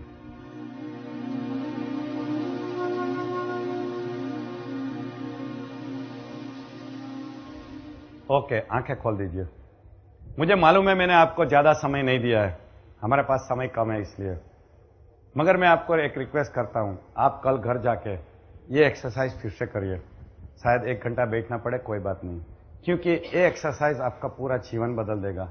आपको जिनको लगता है कि मेरा वर्तन खराब है, उनका वर्तन भी चेंज हो जाएगा। अच्छा, आपने अभी जो देखा वर्तन, आपने जो सोचा और जो अब तक कर रहे थे, उसमें कुछ फर्क लग रहा है आपको? किसको लग रहा है कि अभी मैं जो वर्तन कर रहा हूं और मैं जो अभी एक्सरसाइज में देखा उसमें फर्क है? Please raise your hand. Good. तो ये दोनों में से सही वर्तन कौन सा है? अभी जो देखा वो या कर रहे थे वो? अभी जो देखा वो। क्यों? क्योंकि एक आदमी का, इंसान का ऐसा स्वभाव होता है कि जब मौत सामने रहती है तब वो सही वर्तन करता है और सही बोलता है। यानी कि आप अगर मौत को सामने रख के अगर ये सोचोगे कि मेरा वर्तन लोगों के साथ कैसा रहना चाहिए, और अगर आप उसको लिख लोगे, पेपर पे लिख लोगे, तो वही वर्तन आपका सही वर्तन रहेगा। और वो आपको यहां पे लिख देना है जो आपको पर्दे पे दिख रहा है। अच्छा, आप में से ऐसे कितने लोग हैं जिनको गारंटी है जब आखिरी 24 घंटा रहेगा तब मुझे नोटिस मिलने वाली है ऊपर से, भगवान आपको नोटिस भेजने वाला है? किसको गारंटी है? नहीं है। किसको भी मालूम नहीं पड़ता है कि हमारे आखिरी 24 घंटे कब आएंगे। तो हम हमारा हर एक दिन को आखिरी 24 घंटा समझ के अगर बर्ताव शुरू कर दे तो हमारा बर्तन सुधर नहीं जाएगा लोगों के साथ। यानी कि अगर हम ये एक्सरसाइज फिर से सिंसियरली घर जाके करेंगे और यहां पे लिख देंगे और ये हमारे सामने लगाया हुआ रहेगा और दिन में कम से कम एक बार इसको पढ़ लेंगे, तो फिर हमारा वर्तन बहुत ही सुधर जाएगा। ये बहुत जरूरी है, क्योंकि हम सफल तो हो सकते हैं मगर सुखी होने के लिए ये जरूरी है कि हमारा लोगों के साथ वर्तन अच्छा हो। अगर वर्तन अच्छा नहीं रहेगा तो हम सुखी हो ही नहीं सकते। इसलिए ये एक्सरसाइज जरूरी है। ये हुआ हमारे जीवन का नक्शा, मैप ऑफ लाइफ, हमारा गोल चार्ट। एक बार ये गोल चार्ट आपका तैयार हो जाए, फिर इसको दीवार पे लगा दीजिए। दीवार पे लगा दीजिए ऐसी जगह पे कि जहां आप दिन में कम से कम 2 बार देख सके और पढ़ सके। और पढ़िए इसको, क्योंकि हमारी मेमोरी बहुत शॉर्ट रहती है, हम भूल जाते हैं, हमारी प्रायोरिटी बहुत जल्दी चेंज हो जाती है। इसलिए हमें ये करता रहना है। क्या होगा कि हम ये गोल्ड चार्ट को बना के अलमारी में रख देंगे और फिर हम पैसे के पीछे ही भागते रहेंगे, कैरियर के पीछे ही भागते रहेंगे, भूल जाएंगे कि हमने क्या डिसाइड किया था। और फिर जब हम दुखी होंगे तब फिर गोल्ड चार्ट निकाल के देखेंगे कि हमने कहाँ गलती की है, तब तक काफी लेट हुआ होगा। इसीलिए जरूरी है कि आप ऐसी जगह पे लगा दीजिए जहां आप हमेशा देख सके और अपने आप को रिमाइंडर दे सके, तभी आपकी लाइफ बैलेंस में शुरू हो जाएगी। और जब बैलेंस में शुरू हो जाएगी तब आपको सुख और चैन मिलेगा। देखिए, गोल्ड चार्ट में मैंने 4 ऐसे कॉलम्स क्यों बनाए हुए हैं, क्योंकि आप जो अभी पर्दे पे देख रहे हैं ये हमारे जीवन का बिल्डिंग है, उसके 4 पिलर्स है। ये चारों पिलर जब तक स्ट्रांग नहीं रहेंगे, मजबूत नहीं रहेंगे, तब तक हमें जीवन में खुशी नहीं मिलेगी और शांति नहीं मिलेगी, सुख नहीं मिलेगा। इसीलिए ये चारों पिलर को स्ट्रांग रखने के लिए, मजबूत रखने के लिए हमें गोल्ड चार्ट में 4 कॉलम बनाए हुए हैं। इसमें पहला पिलर है भौतिक, जिसमें खास करके तंदुरुस्ती और संपत्ति मैंने लिखा है। दूसरा है मानसिक, मानसिक के अंदर हमारा जो ज्ञान हमें लेना है उसके बारे में लिखा है। और ये ज्ञान कौन सा है, कैसे अच्छी तरह जीने का वो ज्ञान, और अपने जो बिजनेस कर रहे हैं वो बिजनेस के बारे में, ज्यादा काम के बारे में सीखते रहना वो ज्ञान। जैसे हम LIC के एजेंट है तो LIC के बारे में ज्यादा ज्ञान जमा करने का, मेडिकल डॉक्टर है तो मेडिकल फील्ड में जो एडवांसेस हो रहे हैं, जो रिसर्च हो रही है उसके बारे में सीखते रहने का। फिर सामाजिक में हमारा ये भी जरूरत है कि लोग हमें चाहे और हम लोगों को चाहे। सोच लीजिए आपके पास बहुत पैसा है, बहुत बड़ा नाम है, मगर आपको कोई चाहने वाला नहीं है या आप किसको चाह नहीं सकते, तो क्या आप सुख पाओगे? नहीं। ये भी जरूरी है हमारे लिए। और स्पिरिचुअल के अंदर खास जरूरी ये है कि हम अपने आप को पहचाने। अपने आप को पहचाने यानी हमारी हाइट कितनी है, हमारे पास कितने सूट है, ये नहीं, हमारा सोचने का तरीका क्या है, whether I am a positive thinker और नेगेटिव थिंकर, हमारे इरादे क्या है, कौन से प्रिंसिपल्स और वैल्यूज को मैं फॉलो करता हूं, ये हमें सोचना है, हमें पहचानना है। हमारा मिशन क्या है लाइफ में, ये सब चीजें। और दूसरी कि समाज के लिए कुछ करते जाइए। आपने कभी महसूस किया होगा कि जब आप दूसरे को मदद करते हैं तब आपको अच्छा लगता है, जब आपको दूसरे की मदद लेनी पड़ती है तब आपको अच्छा नहीं लगता है। इसका मतलब ये हुआ कि अगर आपको अच्छा फील करना है तो आप लोगों को मदद करते जाइए। बहुत पैसा कमाने के बाद लोगों को ऐसा लगता है कि मुझे सुख नहीं मिल रहा है, क्योंकि अभी तक उसने किसको मदद करने की कोशिश ही नहीं की। फिर आगे जाके वो जल्दी से डोनेशन देना शुरू कर देते हैं और ये शुरू कर देते हैं। ऐसा नहीं, अभी से आप बैलेंस में जीना शुरू कर दीजिए कि जो भी हमें लोगों को मदद करना है, समाज के लिए करना है, वो हम अभी से करेंगे। इसे बोलते हैं बैलेंसिंग ऑफ लाइफ। मेरे पास कितने लोग अपने प्रॉब्लम्स लेके आते हैं, फैमिली प्रॉब्लम्स और क्या क्या प्रॉब्लम। जब मैं ये प्रॉब्लम के बारे में सोचता हूं कि ये प्रॉब्लम क्यों हुए, तब मुझे लगता है कि ये लोग के जीवन में इसलिए प्रॉब्लम आया क्योंकि उन्होंने लाइफ में बैलेंसिंग नहीं सीखा था। एक ही पिलर को स्ट्रॉन्ग करते गए, बाकी तीनों पिलर को ऐसे ही छोड़ दिया। तीनों पिलर वीक हो गए और उनके जीवन में झंझावातें आ गई। कितनी बड़ी फैमिली है हमारे देश में जिसमें प्रॉब्लम शुरू हो गए। आप पेपर में पढ़ते रहते हैं कि कितने प्रॉब्लम्स हो रहे हैं, क्यों ऐसा हो रहा है, क्योंकि उन्होंने बैलेंसिंग करना नहीं सीखा है। इसीलिए अब तक हमने यह बात की कि सही दिशा की मेहनत। अब हम ये बात करेंगे कि सही रीत क्या परिश्रम। हमें वर्किंग इन राइट डायरेक्शन, हमें जो काम करना है उसमें रीत भी सही होनी चाहिए। सही रीत का परिश्रम यानी क्या? ऊपर वाले ने हमें जो 2 शक्तियां दी है, ये दोनों शक्तियों को हम पहचाने और वो शक्तियों को अच्छी तरह से हम इस्तेमाल करने का तरीका सीख ले, वो है हमारा सही तरीके का परिश्रम। ऊपर वाले ने हमें कौन सी 2 शक्ति दी है? शारीरिक शक्ति एंड मानसिक शक्ति, यानी कि muscle power and mind power. हम लोग जो काम करते हैं उसमें कौन सी शक्ति ज्यादा इंपॉर्टेंट है, शारीरिक या मानसिक? Mind power. माइंड पावर ज्यादा इंपॉर्टेंट है, इसलिए हम आज बात करेंगे ये माइंड पावर के बारे में। अच्छा, आप में से ऐसे कितने लोग हैं जिनको लगता है कि ऊपर वाले ने आपको माइंड पावर कम दिया है? कोई है ऐसे? आपको ऐसा लगता है माइंड पावर कम दिया? ऐसा क्यों लगता है? मेमोरी बहुत वीक है। अच्छा, वीक है तो ऊपर वाले ने कम नहीं दिया है, जो दिया था उसको हमने बिगाड़ दिया है, इसलिए। और दूसरी बात यह है कि मेमोरी कभी स्ट्रॉन्ग एंड वीक हो ही नहीं सकती। मेमोरी सिर्फ 2 टाइप की रहती है, trend memory and untrained memory. वो आपका सिर्फ एक सोचने का तरीका है। एक्चुअली वीक या स्ट्रॉन्ग मेमोरी होती नहीं है, सिर्फ आप कुछ चीजें भूल जाते हैं। वैसे माइंड पावर ऊपर वाले ने सबको एक सरीखा दिया है। फर्क होता है सिर्फ उसको इस्तेमाल करने का। कुछ लोग ज्यादा इस्तेमाल करते हैं और कुछ लोग कम इस्तेमाल करते हैं। हम अभी यहीं देख लेते हैं, आप में से ऐसे कितने लोग हैं जिन्होंने 100% माइंड पावर यूज किया है? कोई नहीं है? 50% वाले नहीं, 25% वाले नहीं, 10% वाले है, 10% वाले गुड, 5% वाले सीधा हाफ करते जा रहा हूं, 5% वाले नहीं, 2.5 वाले, 1.25 वाले, 1-2 है गुड, फिर 0.00 समथिंग वाले, और जिन्होंने हाथ ऊपर नहीं किया, मैं मान लेता हूं कि आपने कभी माइंड पावर का इस्तेमाल ही नहीं किया, शायद आपको मालूम ही नहीं कि आपके पास माइंड पावर है, इसीलिए लोग आपको नहीं, ये तो मालूम है माइंड पावर है, मगर कितना है ये नहीं मालूम। अच्छा ओके, मगर जिन्होंने इस्तेमाल नहीं किया ऐसे भी लोग होंगे शायद, इसीलिए लोग आपको बोलते हैं नेवर माइंड करते हैं। वैसे इनका बात सही है, हमें यही नहीं मालूम कि हमारे पास कितना माइंड पावर है, और इसीलिए उसको कैलकुलेट करना मुश्किल है। पहले हमें यह मालूम होना चाहिए कि हमारे पास माइंड पावर कितना है, तभी हम सही तरीके से बता सकते हैं कि हम कितना इस्तेमाल कर रहे हैं। सही बात है। आज मैं ये बताऊंगा कि अपने पास कितना माइंड पावर है। Professor William James, Harvard university के साइकोलॉजी के प्रोफेसर ने एक बार कहा था कि संसार में बहुत लोग ऐसे हैं जिन्होंने 10% से ज्यादा माइंड पावर का इस्तेमाल कभी नहीं किया। ऐसा क्यों होता है? ऐसा इसलिए होता है कि हमें माइंड पावर के बारे में, मन की शक्ति के बारे में बहुत सारी अज्ञानता है।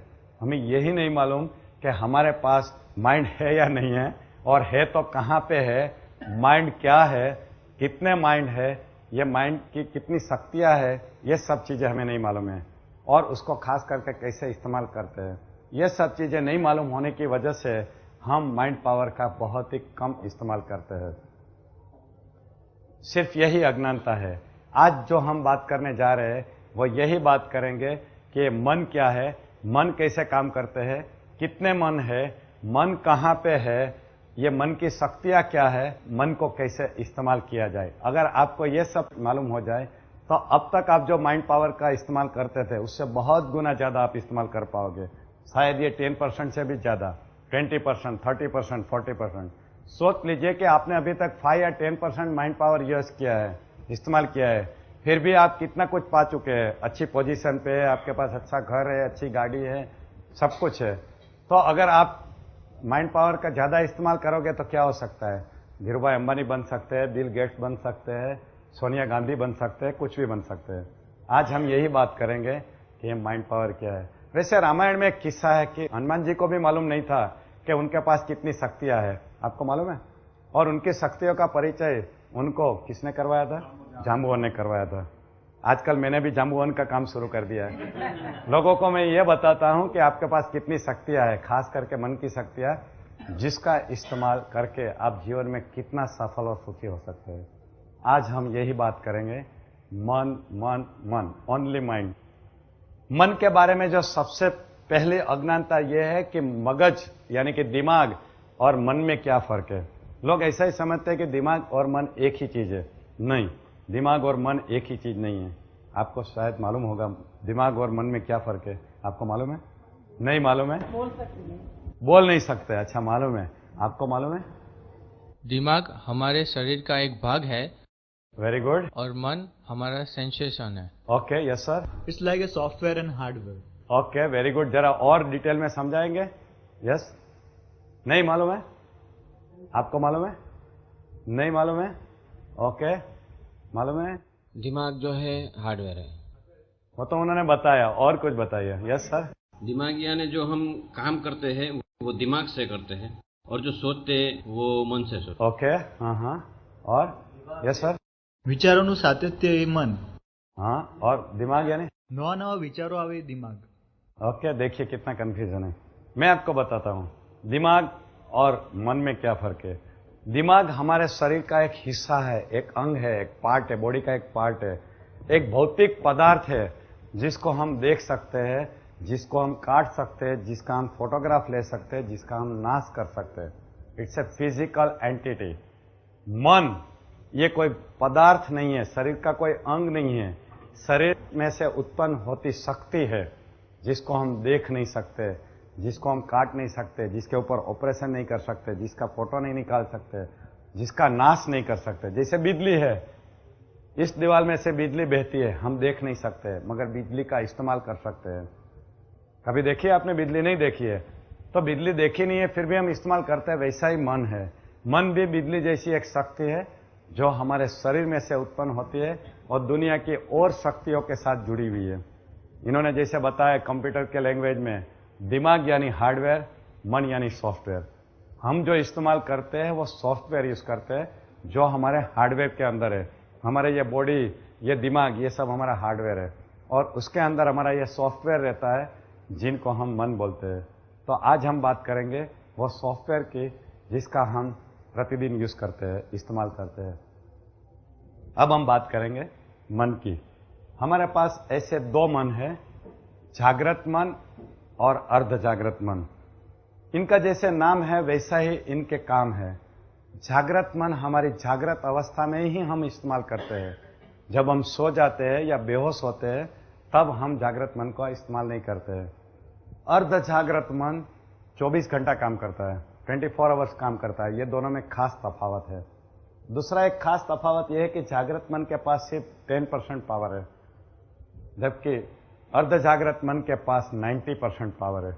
ये खास तफावत है। फिर से मैं बोलता हूं, जागृत मन सिर्फ जागृत अवस्था में काम करता है, अर्ध जागृत मन 24 घंटा काम करता है। अब आपका कौन सा मन काम कर रहा है ये टाइम पे? ओनली जागृत मन? नहीं, अभी दोनों काम कर रहे हैं। जब आप सो जाओगे तब सिर्फ अर्ध जागृत मन काम करता होगा, जागृत मन आराम करता होगा।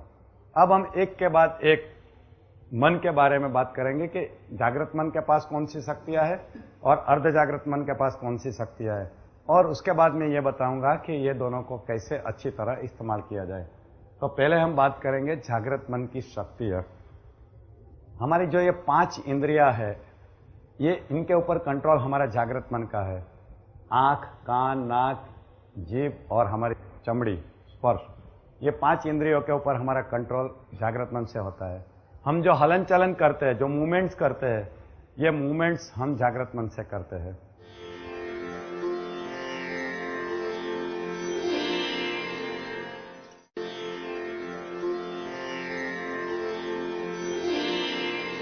हम जो सोचते हैं, ये सोचने का काम हम जागृत मन से करते हैं।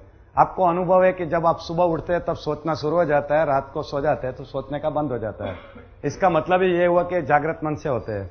अगर अर्ध जागृत मन से हम सोचते थे तो रात भर भी सोचते रहते थे, ऐसा नहीं होता है।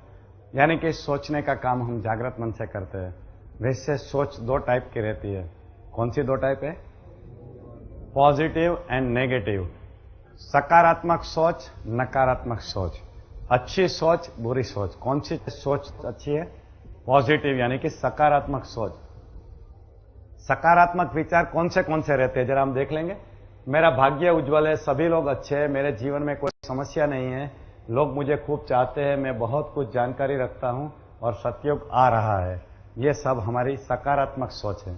नकारात्मक सोच हम देखें, मेरा भाग्य में अंधेरा ही अंधेरा है, किसी का भी विश्वास नहीं करना चाहिए, मेरा सारा जीवन ही समस्या से भरा पड़ा है, लोगों को मेरी कोई कदर ही नहीं है, मुझे कुछ भी नहीं आता है, विशल काली काल है, यानी कि कलयुग चल रहा है। ये सब बातें हैं। ये जो विचार है वो नेगेटिव थिंकिंग है, नकारात्मक सोच है। कौन सी सोच करनी अच्छी है, सकारात्मक या नकारात्मक? पॉजिटिव। कितने लोग मानते हैं कि पॉजिटिव थिंकिंग अच्छा है? सब लोग, वेरी गुड। अच्छा, अब दूसरा सवाल मेरा ये है कि आप में से ऐसे कितने लोग हैं जो हमेशा ऑलवेज पॉजिटिव थिंकिंग करते हैं? Always, very good. 50% लोग ऐसे हैं। ओके, देखिए जो लोगों ने हाथ ऊपर नहीं किया वो क्यों हमेशा पॉजिटिव थिंकिंग नहीं करते हैं? आपको मालूम सबको है कि पॉजिटिव थिंकिंग अच्छा है, फिर भी ऐसा क्यों होता है कि आप नहीं करते हैं? क्योंकि करना अलग बात है, जानना अलग बात है। हम सबको मालूम है सिगरेट पीना हानिकारक है, 50% लोग पीते हैं। दारू पीना नुकसान करता है, फिर भी लोग करते हैं। क्योंकि हम जो करते हैं वो हम सोचने के हिसाब से नहीं करते हैं, हमारी आदत होती है। गुस्सा करना बुरी बात है, हमें मालूम है, फिर भी हम गुस्सा करते हैं। क्यों? क्योंकि ये हमारी आदत बन जाती है। और कंप्यूटर लैंग्वेज में आदत यानी क्या? प्रोग्राम्स। हमारे यहाँ प्रोग्राम्स लिखे जाते हैं और ये प्रोग्राम हमें कंट्रोल करता है। हम ऐसा सोचते हैं कि हम आजाद है, नहीं, हम आजाद नहीं है, हम गुलाम है हमारी आदतों के, हमारे प्रोग्राम्स के। गुस्से होने का प्रोग्राम, चिंता करने का प्रोग्राम, नेगेटिव थिंकिंग करने का प्रोग्राम, ऐसे बहुत सारे प्रोग्राम हमारे ये कंप्यूटर में भरा पड़ा है और ये प्रोग्राम हमें कंट्रोल करता है। हमें मालूम है कि गुस्सा नहीं करना चाहिए, गुस्सा हो जाता है। हमें ये मालूम है कि नेगेटिव थिंकिंग नहीं करना चाहिए, नेगेटिव थिंकिंग हो जाता है। हमें मालूम है दारू पीना अच्छी बात नहीं है, हम दारू पी लेते हैं क्योंकि आदत है हमारी। तो ये आदत की वजह से ऐसा होता है और हम इसको बदल क्यों नहीं सकते हैं? क्योंकि ये जो प्रोग्राम जहां पे पड़ा है उसको अगर हम समझ नहीं पाए, सबकॉन्शियस माइंड में पड़ा रहता है, वहां नहीं समझ पाए और उसको निकालने का हमें सही तरीका नहीं मालूम है, फिर हम इसको बदल नहीं सकते। इसीलिए मेरे पास कितने सारे लोग आते हैं जिनकी ये आदत बदलनी है, उन्होंने बहुत सारे प्रयत्न किए फिर भी ये नहीं कर सकते। तो अब हम ये देखेंगे कि इसको कैसे बदला जाए। मेरे पास काफी लोग आते हैं कि साहब आपकी बात सही है, नेगेटिव थिंकिंग नहीं करना चाहिए, पॉजिटिव थिंकिंग करना चाहिए। मैं प्रयत्न भी काफी किए मगर नहीं होता है। मैं जब उसको पूछता हूं आपने क्या प्रयत्न किए, तो बोलते हैं कि मैं हर रोज सुबह उठ के ये तय करता हूं, डिसाइड करता हूं कि आज मैं नेगेटिव थिंकिंग नहीं करूंगा। मैं पूछता हूं फिर क्या होता है, तो बोले उस दिन ज्यादा नेगेटिव थिंकिंग हो जाता है। मैंने बोला कि आपके ये जो तरीका है वही गलत है, क्योंकि आप जो सुबह में डिसाइड करते हैं वो अपने आप होना शुरू हो जाता है। आपको अगर ट्राई करना है तो करिए। आप एक दिन सुबह उठ के डिसाइड कर लीजिए, तय कर लीजिए कि आज मैं बंदर के बारे में नहीं सोचूंगा। देखिए पूरा दिन आपको बंदर की बातें याद आएगी, बंदर ही दिखेगा। आपने सुबह में बंदर को याद कर लिया, पूरा दिन आपको बंदर ही दिखेगा, क्योंकि ये तरीका ही गलत है। अगर आपको पॉजिटिव थिंकिंग शुरू करना है तो आप अपने आप को ये बोलिए कि आज सिर्फ मैं पॉजिटिव थिंकिंग ही करूंगा, तब आपका पॉजिटिव थिंकिंग शुरू होगा। वैसे नेगेटिव थिंकिंग को दूर करके पॉजिटिव थिंकिंग के लिए हमें क्या करना चाहिए? जैसे हम अंधेरे को दूर करने के लिए जो करते हैं वही, अंधेरा यानी नेगेटिव थिंकिंग, उजाला यानी पॉजिटिव थिंकिंग। देखिए पर्दे के ऊपर अंधेरा है, नेगेटिव थिंकिंग है, उसको दूर करने के लिए हम क्या करेंगे? लाइट जलाएंगे, अपने आप अंधेरा दूर हो जाएगा। बिल्कुल वैसा है, अगर आपको नेगेटिव थिंकिंग की आदत निकालनी है तो आपको क्या करना है? आपको पॉजिटिव थिंकिंग करने का डिसाइड करना है। डेली सुबह अपने आप को बताइए कि मुझे आज पॉजिटिव थिंकिंग करना है, और पॉजिटिव थिंकिंग करने के लिए कुछ आप हेल्प ले लीजिए। आप पॉजिटिव थिंकिंग करने के लिए हेल्प के लिए मैंने मन की प्रार्थना नाम की एक किताब निकाली है, कैसेट और सीडी है। ये मन की प्रार्थना, ये पॉजिटिव कमांड है अपने लिए। अगर ये मन की प्रार्थना रोज सुबह में आप एक बार सुन लोगे या पढ़ लोगे तो आपके अंदर ये ऑटो सजेशन यानी स्व सूचन द्वारा सबकॉन्शियस माइंड में पॉजिटिव कमांड चले जाएंगे। और साइकोलॉजी मनोविज्ञान का एक सिद्धांत है कि आप जो काम 21 दिन तक कॉन्शियसली करते हैं वो 22वें दिन पे आपकी आदत हो जाती है। यानी कि आप मन की प्रार्थना 21 दिन तक रेगुलरली करोगे, एक भी दिन के छोड़ के बिना, यानी ब्रेक नहीं होना चाहिए। मान लो आप 15 दिन पे भूल गए, एक दिन आपको प्रार्थना करने का टाइम नहीं मिला, तो आपको 16वां दिन को एक दिन गिन के फिर से शुरू करना है, क्योंकि मनोविज्ञान का सिद्धांत है कि 21 दिन तक जो काम हम प्रयत्न से करते हैं तो 22वें दिन पे अपनी आदत हो जाती है। यानी कि आपको नेगेटिव थिंकिंग से पॉजिटिव थिंकिंग की आदत डालनी है तो आप 21 दिन तक पॉजिटिव थिंकिंग करिए, यानी कि मन की प्रार्थना पढ़िए या सुनिए ध्यान से, तब आप पॉजिटिव थिंकर बन सकते हैं। दूसरी बात यह है कि कोई भी प्रार्थना का 2 फायदा होता है, एक मैकेनिकल एंड दूसरा साइकोलॉजिकल। अगर आपको प्रार्थना के हर शब्द का अर्थ मालूम है तब आपको साइकोलॉजिकल फायदा होगा, अगर अर्थ मालूम नहीं है तो सिर्फ मैकेनिकल फायदा होगा। इसलिए ऐसी प्रार्थना होनी चाहिए जिसका आपको अर्थ मालूम हो। ये मन की प्रार्थना के जो शब्द है इतने सिंपल है, इतने सहले है कि आपको सब उसके अर्थ मालूम पड़ेंगे। ऐसे मेरे पास काफी लोग हैं जिन्होंने मन की प्रार्थना 21 दिन तक करके अपने जीवन को बदल दिया है, पॉजिटिव थिंकिंग करवा दिया है। दूसरी बात यह है कि हमारा नेगेटिव प्रोग्रामिंग हो क्यों जाता है और कब होता है? जब हम बच्चे से जब बड़े होते हैं तब हमारे साथ जो बर्ताव किया जाता है, हमारे सामने जो बोला जाता है, हमारे लिए जो कहा जाता है, ये सब चीज हमारे माइंड में रिकॉर्डिंग हो जाती है और ये रिकॉर्डिंग हमारी आदत बना देती है।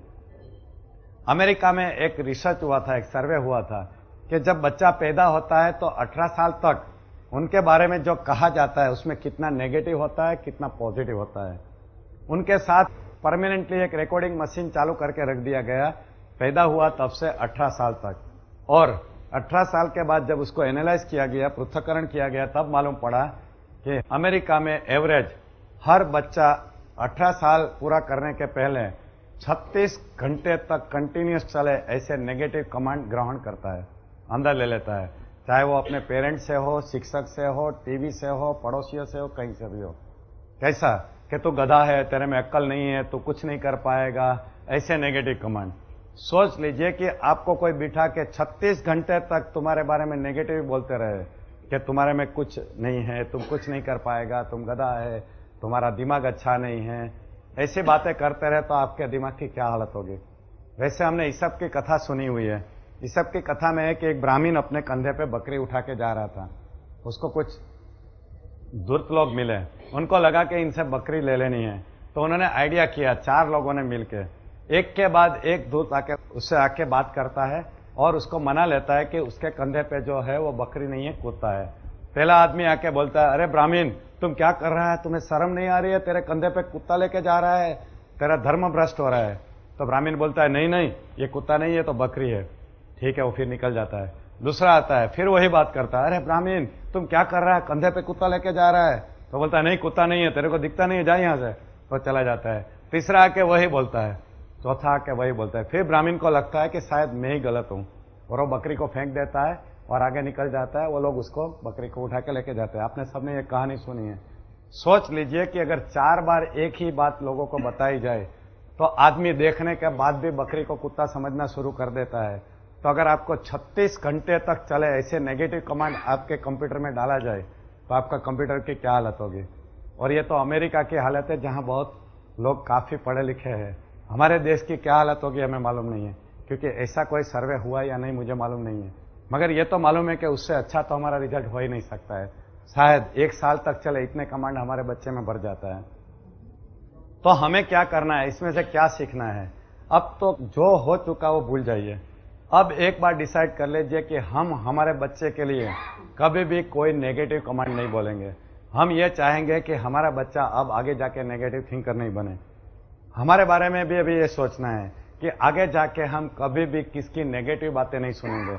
कहीं भी नेगेटिव बातें चल रही है तो हम क्या करेंगे, वहां से उठ के चले जाएंगे। कोई आपसे कलयुग की बातें करना शुरू करे, बहुत कलयुग चल रहा है आजकल, तो जीने का जमाना नहीं है, अपने देश का क्या होगा मालूम नहीं है, ऐसी बातें अगर कोई करना शुरू करे तो आप क्या करोगे, हाथ जोड़ के उठ के चले जाओगे, कलयुग की बातें नहीं सुनोगे। क्योंकि यहाँ जो अभी तक पॉइजन जमा हुआ है उसको निकालने का बाकी है, और ऐड करने से क्या फायदा। पहली बात यह है कि अब नेगेटिव थिंकिंग बंद कर दीजिए। दूसरी बात देखिए कि आप जो भी न्यूज देखते हैं या पढ़ते हैं न्यूज़पेपर में, वो न्यूज को एक बार एनालाइज करिए, उसमें कितने न्यूज नेगेटिव रहते हैं, कितने पॉजिटिव रहते हैं। आपने कभी एनालाइज किया है, सुबह उठ के पेपर पढ़ते पढ़ते कौन से न्यूज ज्यादा रहते हैं, नेगेटिव। कितने, 90%। मैं तो हमेशा देखता रहता हूं, हैरान हो जाता हूं कि सुबह उठ के हम 90% नेगेटिव न्यूज पढ़ते हैं। हम सुबह ब्रेकफास्ट टेबल पे बैठते हैं, बादाम पिस्ता वाला दूध पीते हैं, अच्छा सा खाना खाता है, क्योंकि हमारा शरीर की हमें फिक्र है, इसकी फिक्र नहीं करते। हम बादाम पिस्ता वाला दूध पी के हमारे बॉडी को टॉनिक देते हैं, मगर यहाँ पे हम पेपर पढ़ते पढ़ते या न्यूज की चैनल देखते देखते यहाँ पे हम पॉइजन डाल रहे हैं, पूरे नेगेटिव न्यूज। बलात्कार, बैंक उठ गई, लूट हो गई, अकस्मात हो गया, इसने इसको तर छोड़ दिया, ये सब चीजें ही हम पढ़ते रहते हैं। हमारा ये कंप्यूटर, सुपर कंप्यूटर जो मन नाम का कंप्यूटर है, ये एक आधुनिक कंप्यूटर है, और कंप्यूटर का सिद्धांत है गार्बेज इन गार्बेज आउट। हमने अभी तक कितना गार्बेज यहाँ पे डाला है जो हमारे यहाँ से बाहर आता है। मेहरबानी करके अब ये गार्बेज डालना बंद कर दीजिए, कचरा डालना बंद कर दीजिए। अंदर जो कचरा पड़ा हुआ है उसको निकाले। कैसे निकाला जाए, पॉजिटिव थिंकिंग का डोज ऐड करते जाइए, धीरे धीरे फ्लश आउट हो जाएगा, वो निकल जाएगा जो अंदर नेगेटिव थिंकिंग पड़ा है। एक ही तरीका है कि आप इसको बदल सकते हैं। मगर हकारात्मक सोच करने से क्या फायदा होता है।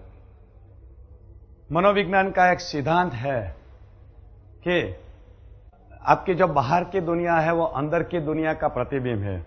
अंदर की हमारी दुनिया यानी हमारी सोच, यानी कि थिंकिंग एंड बिलीफ। अगर हमारा थिंकिंग पॉजिटिव रहेगा तो हमारी बाहर की दुनिया में जो हमें अनुभव होंगे वो पॉजिटिव होंगे। अगर अंदर नेगेटिव है तो हमें बाहर की दुनिया का अनुभव नेगेटिव होगा। जिसको हम कलयुग बोलते हैं, वही कलयुग में मैं जीता हूं, मगर मेरे साथ कोई भी कलयुग का अनुभव नहीं हुआ। किसी ने मेरा जेब नहीं काटा, किसी ने मुझे छुरी नहीं मारी, मेरे घर में चोरी नहीं हुई, मेरा एक्सीडेंट नहीं हुआ। जो हम कलयुग की बातें करते हैं, मुझे क्यों एक्सपीरियंस नहीं हुआ, क्योंकि मेरे यहां पे कलयुग नहीं है। अगर हम यहाँ कलयुग रखेंगे तभी कलयुग के अनुभव हमें होंगे, क्योंकि एक मेंटल लॉ है, एक कॉस्मिक लॉ है कि हमारे विचार वही परिस्थिति को हमारे तरफ खींचता है। आपको आपकी बाहर की दुनिया बदलनी है तो आप एक काम करिए, अंदर की दुनिया बदल दीजिए। आपकी जो सोच है उसको सकारात्मक बनाइए, पॉजिटिव थिंकर बनिए, आपकी बाहर की दुनिया बदल जाएगी। हम जो तर्क करते हैं, लॉजिक, यानी हमारे मन में सवाल उठता है, व्हाट, व्हाई, व्हेन, हाउ, ये सवाल हमारे जागृत मन से उठता है। हम जो पृथक्करण करते हैं, विश्लेषण करते हैं, ये हमारे जागृत मन से होता है। हम जो अर्थघटन करते हैं, इंटरप्रिटेशन करते हैं पृथक्करण होने के बाद, ये भी हम जागृत मन से करते हैं। बुद्धि का अंक यानी कि IQ, इंटेलिजेंट क्वोशंट, ये बुद्धि हमारे कॉन्शियस माइंड में रहती है, जिससे नापने के लिए हम जो इस्तेमाल करते हैं उसको हम IQ बोलते हैं, इंटेलिजेंट क्वोशंट। कुछ लोग ऐसा मानते हैं कि जिसका IQ ऊंचा रहा वो हमेशा जीवन में सुखी होता है, सफल होता है। सही बात है? नहीं। IQ का रोल हमारे जीवन की सफलता के लिए और सुख के लिए कितना है? Only 10 to 20%। फिर ज्यादा जरूरी क्या है? EQ and SQ। EQ यानी इमोशनल क्वोशंट, SQ यानी स्पिरिचुअल क्वोशंट। ये जो दोनों है EQ एंड SQ, वो हमारे अर्धजागृत मन के पास है। जागृत मन के पास सिर्फ IQ है। और देख लीजिए कि हमारे स्कूल में जो हम ट्रेनिंग लेते हैं, स्कूल और कॉलेज में, बचपन से बड़े होते रहते हैं तब तक हमें जो ट्रेनिंग दी जाती है वो किस चीज की ट्रेनिंग है? सिर्फ IQ बढ़ाने की ट्रेनिंग। बहुत कम स्कूल ऐसी है जहां पे EQ और SQ बढ़ाने के बारे में कोई सिलेबस है, कोई ट्रेनिंग प्रोग्राम है। हम कहीं नौकरी के लिए जाते हैं तो हमारा क्या चेक किया जाता है? हमारा IQ चेक किया जाता है, EQ और SQ चेक नहीं किया जाता। इसीलिए कभी ऐसा होता है कि हाईली इंटेलिजेंट आदमी हमारे ऑर्गेनाइजेशन में आता है, मगर उनका EQ या SQ कम होने से ऑर्गेनाइजेशन को नुकसान करता है। हम अगर हमारी पर्सनालिटी अच्छी करनी है, डेवलप करनी है, तो ये दो टाइप की पर्सनालिटी है, बाहर की पर्सनालिटी, अंदरूनी personality, inner personality, outer personality. Computer की भाषा में बोले तो hardware personality and software personality. तो ये अंदर की पर्सनालिटी यानी कि सॉफ्टवेयर पर्सनालिटी यानी क्या? IQ, EQ, SQ। जब हम हमारे विकास के बारे में सोचें, हमारा व्यक्तित्व विकास करें, तब हमें यह देखना है कि हमें हमारा फिजिकल पर्सनालिटी सुधारना है और अंदर की पर्सनालिटी यानी IQ, SQ और EQ तीनों सुधारना है। हमारे सामने जो अपॉर्चुनिटीज आती है, मौके आते हैं, उसको पहचान लेना और उसको पकड़ना, ये काम हम जागृत मन से करते हैं। आज आपके सामने एक अपॉर्चुनिटी आई ये प्रोग्राम में आने की और उसके बारे में सीखने की, आपने उसको पहचाना और यहाँ आके आपने प्रोग्राम अटेंड किया। ये दोनों काम आपने जागृत मन से किया है। जजमेंट पावर, क्या सही है और क्या गलत है, ये जो पहचानने की हमारी जो पावर है, ये हमारे कॉन्शियस माइंड के पास है। हम जो निर्णय करते हैं, डिसीजन लेते हैं, वो भी हम जागृत मन से करते हैं। आपको मालूम है कि आप जो भी डिसीजन लेते हैं वो जागृत मन से दिन को लेते हैं, रात को कोई नहीं लेता है, क्योंकि रात को जागृत मन काम नहीं करता है। और हमारे हर डिसीजन हमारे भविष्य को बनाता है। एक बार हमने कुछ काम करने का निर्णय किया, फिर उसके बाद हम उसका अमल करते हैं, एक्शन लेते हैं। ये एक्शन लेने का काम हम जागृत मन से करते हैं। हम जो पसंद करते हैं, सिलेक्शन करते हैं, क्या खाना, क्या पहनना, कौन सी गाड़ी खरीदना, ये हम जागृत मन से करते हैं। हमारे अंदर इच्छा उत्पन्न होती है, ये इच्छा हमारे जागृत मन से होती है। आपको मालूम है, सुबह उठते हैं तो इच्छाएं शुरू हो जाती है, रात को जब सो जाते हैं इच्छाएं पूरी हो जाती है। इसका मतलब ये जागृत मन से उत्पन्न होती है। अब सबसे अगत्य का काम हमें जो करना है, जो जागृत मन की जिम्मेदारी है, जो हम नहीं करते हैं या जानते नहीं है, वो ये है, हमें जागृत मन से अर्ध जागृत मन के दरवाजे पर खड़ा रह के पहरेदारी करनी है, चौकीदारी करनी है। ऐसा क्यों? क्योंकि अर्ध जागृत मन बहुत ही पावरफुल मन है, मगर उसकी कुछ विचित्रता है, उसकी कुछ ऐसी खासियतें हैं जिसकी वजह से अगर उसकी चौकीदारी नहीं की तो ऐसा हो सकता है कि हमारे जीवन में बहुत सारी समस्या पैदा हो जाए। ऐसी कौन सी विचित्रता है जिनकी वजह से हमें ये चौकीदारी करनी पड़ती है? उसकी पहली विचित्रता यह है कि नकारात्मक आदेश का अमल वो तुरंत ही कर देता है, उसको नेगेटिव कमांड पे काम करना अच्छा लगता है। उसकी दूसरी खासियत ये है कि वो मजाक नहीं समझता है। उसको आप मजाक में भी कुछ नेगेटिव बोलोगे तो मजाक नहीं समझेगा, उसको हकीकत समझ के जीवन में प्रॉब्लम कर देगा। तीसरी खास बात यह है कि सिर्फ आपका नहीं, दूसरे का कमांड भी ले लेता है। इसीलिए हमें यह भी देखना है कि हमारी तरफ से कोई नेगेटिव कमेंट उनके पास नहीं चला जाए, और दूसरे के अगर कोई नेगेटिव कमेंट हमारे पास आ रहे हैं तो उसको भी हम रोक ले। चौकीदारी का काम हमें दो तरीके से करना है, एक तो हमारे नेगेटिव कमेंट को हमें रोकना है और दूसरे के कमेंट को भी हमें रोकना है। और ये क्यों रोकना है? क्योंकि खास बात यह है कि एक बार नेगेटिव कमेंट अर्ध जागृत मन के पास चला गया, फिर आप उसको वापस नहीं ले सकते। अर्जुन के तीर जैसा है, एक बार छूट गया, उसको आप वापस नहीं ले सकते। इसीलिए जरूरी है कि हमें नेगेटिव कमेंट को अपने तरफ रोकना है। ये चार बातें ऐसी है जो हमें मजबूर करती है कि हम अर्ध जागृत मन के ऊपर चौकीदारी करें, पहरेदारी करें। क्योंकि अगर ये काम में हम फेल हो गए तो हमारे जीवन में बहुत सारे प्रॉब्लम हो सकते हैं, क्योंकि अर्ध जागृत मन एक विचित्र मन है। वैसे फिल्मों में से बहुत काफी बातें सीखने को मिलती है। आप लोग हिंदी फिल्में देखते हैं, नहीं देखते? फिल्में दो तरीके से देखी जाती है, दिल से और दिमाग से। आप में से ऐसे कितने लोग हैं जो दिमाग से फिल्में देखते हैं? कोई नहीं। हिंदी फिल्मों में दिमाग की जरूरत नहीं रहती है क्या? नहीं, ऐसी बात नहीं है। हिंदी फिल्मों में भी अगर दिमाग इस्तेमाल किया तो काफी चीजें सीखने को मिलती है। एक ऐसी फिल्म मैंने देखी थी जिसमें ये एग्जाम्पल बहुत अच्छी तरह से आया हुआ था, और ये फिल्म का नाम है हम दिल दे चुके सनम। आप में से कितने लोगों ने देखी है फिल्म? गुड, सभी ने देखी है। देखिए, ये फिल्म के अंदर ये बेहतरीन एग्जाम्पल दिया गया है। ये फिल्म की स्टोरी क्या है? ऐश्वर्या राय सलमान खान को प्यार करती है, सलमान खान से शादी करना चाहती है, मगर होता क्या है कि सडनली ऐसा एक एनवायरनमेंट बन जाता है कि उसको अजय देवगन से शादी करनी पड़ती है। फिर अजय देवगन से प्यार करना पड़ता है और सलमान खान को बाय बाय बोलना पड़ता है। यही स्टोरी है।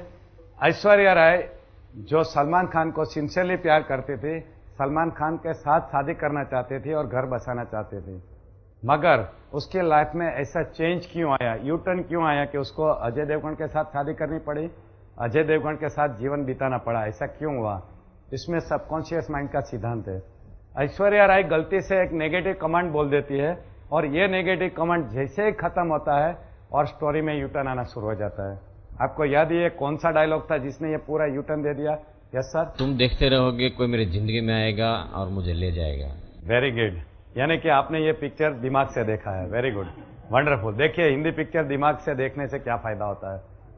ऐश्वर्या राय का जब सलमान खान के साथ झगड़ा होता है तब गुस्से में बोल देती है, कल शादी में जा रही हूं, बहुत सारे मेहमान आ रहे हैं, कोई तो होगा जो मुझे अपने प्यार के काबिल समझेगा और मुझसे ब्याह करके लेके जाएगा। तुम कुछ नहीं कर पाओगे, देखते रह जाओगे। ये डायलॉग जैसे ही खत्म होता है, लिम्बुड़ा का गाना शुरू होता है, अजय देवगन की एंट्री होती है और ऐश्वर्या के जीवन में पूरा यू टर्न आना शुरू हो जाता है।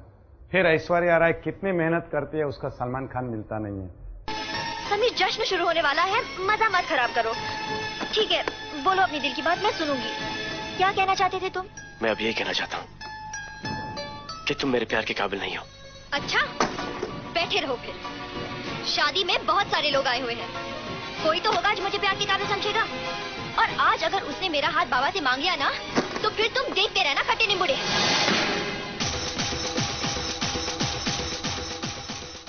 देखिए, एक ही गलत डायलॉग जीवन को कैसा बर्बाद कर सकता है, कैसे बदल सकता है, ये देखने के लिए, समझने के लिए और जानने के लिए फिर से एक बार ये पिक्चर देख लीजिए, हम दिल दे चुके सनम। उसके बाद आप कभी भी ऐसे नेगेटिव डायलॉग नहीं बोलोगे जो आपके जीवन को ऐसे गलत रास्ते पे लेके जाए। वैसे मेरा सवाल यह है कि ऐश्वर्या राय ने यह डायलॉग बोला क्यों? क्योंकि उसने प्रेरणा का झरना मेरी किताब भी नहीं पढ़ी है और मेरा सेमिनार भी अटेंड नहीं किया है। अगर वो कर लेते तो ये डायलॉग कभी नहीं बोलती थी वो। आप कभी ये डायलॉग मत बोलिए। दूसरा एक डायलॉग हम कॉमनली बोलते हैं, मेरी उम्र तुझे लग जाए। ये डायलॉग सही है, गलत है? गलत है, कभी नहीं बोलना। मैंने ऐसे एग्जाम्पल देखा है मेरी मदर के जीवन में। मेरे बहनों का हार्ट का ऑपरेशन था, बाईपास सर्जरी था। जब मेरी मदर को, माँ को मालूम पड़ा कि मेरे जवाई का ये ऑपरेशन है तो एकदम घबरा गई और भगवान को जाके प्रार्थना करने लगी कि हे भगवान, मेरे जवाई को बचा ले, उनके मरने की उम्र कहाँ है, तू मेरी उम्र उसको दे दे, मेरी मरने की उम्र है, उसकी मरने की उम्र नहीं है। 7 दिन तक मेरे बहनों हॉस्पिटल में थे, वहां पे बाईपास सर्जरी करवाने के लिए दिल्ली में। मेरी मदर यहाँ है अहमदाबाद में बैठी बैठी सुबह भगवान को यही प्रार्थना करती थी, मेरी उम्र उनको दे दे। और क्या हुआ, जिस दिन मेरे बहनों ऑपरेशन करके हॉस्पिटल से डिस्चार्ज हुए दिल्ली में बाईपास सर्जरी करवा के, वही दिन को मेरी मदर अहमदाबाद में हार्ट अटैक से गुजर गई, चल बची। देखिए मेरी उम्र तुझे लग जाए, इसका एग्जाम्पल मैंने मेरे घर में देखा है। मेहरबानी करके ये डायलॉग कभी भी मत बोलिए। ये प्रोग्राम अटेंड करने के बाद अगर आपको ये डायलॉग बोलना ही है तो इसको बदल दीजिए। मेरी उम्र भी बढ़ जाए और तुम्हारी उम्र भी बढ़ जाए, हम दोनों मजा करें। ये डायलॉग को ऐसा बदल दीजिए। एक हॉस्पिटल के ऊपर एक बहुत अच्छा बोर्ड लगा हुआ था, मुझे बहुत पसंद आ गया तो मैंने लिख लिया। देखिए बोर्ड में क्या लिखा था। यहाँ एक दर्दी आया था, उसको बिच्छू ने काट लिया था, 4 घंटे तक इलाज चला, तब जाकर ठीक हो गया और उसे छुट्टी दी। दूसरी लाइन लिखी थी, यहाँ एक दर्दी आया था जिसे कुत्ते ने काट लिया था, 4 दिन इलाज चला, अच्छा हो गया, छुट्टी दे दी गई। तीसरी लाइन लिखी थी, यहाँ एक दर्दी आया था जिसे सांप ने काट लिया था, 12 घंटा इलाज चला, अच्छा हो गया, छुट्टी दे दी गई। चौथी लाइन लिखी थी, यहाँ एक दर्दी आया था, उसे आदमी ने काट लिया था, जो महीनों से अंदर है, आज तक ठीक नहीं हुआ है। यह बात क्यों लिखी थी? यह मजाक था या कुछ मैसेज था इसके अंदर? बहुत अच्छा मैसेज था। और ये क्या मैसेज था कि अगर आपको बिच्छू ने काटा, सांप ने काटा, कुत्ते ने काटा तो डरिए मत, डॉक्टर के पास इलाज है। मगर अगर आदमी ने काट लिया तो डरने वाली बात है, क्योंकि आदमी जितना जहरीला इंसान इस दुनिया में है ही नहीं। ये इसका मैसेज था। एनीवे, मेरा सवाल यह है कि इंसान इंसान को काटता है क्या? आदमी आदमी को काटता है? हाँ या ना? यस और नो? नो? अच्छा, कितने लोग मानते हैं काटता है? यस कितने बोलते हैं? गुड। कैसे काटते हैं? कैसे काटता है? आदमी आदमी को कैसे काटता है? देखिए आजकल कुत्ते भी सोचते हैं कि हमारा काम ये आदमी ने कैसे संभाल लिया, ये तो हमारा काम था काटने का। अच्छा, कैसे काटता है? मन पे कैसे घाव करता है? बुरा बोल के। Very good. हाँ, हम जो काटते हैं वो दांत से नहीं, हमारी जबान से काटते हैं, हमारे शब्द से काटते हैं। देखिए कैसी जबान हम यूज करते हैं। तुझ में तो जरा से भी अक्ल नहीं है, यह बात तेरी समझ में नहीं आएगी, मेरे तो भाग्य ही फूटे हैं जो तुम्हारे साथ पाला पड़ा, तुम कभी नहीं सुधरेगी, तुम एक दिन परिवार का नाम डुबो के ही रहेगी, तुम अपने जीवन में कुछ भी नहीं कर पाओगे।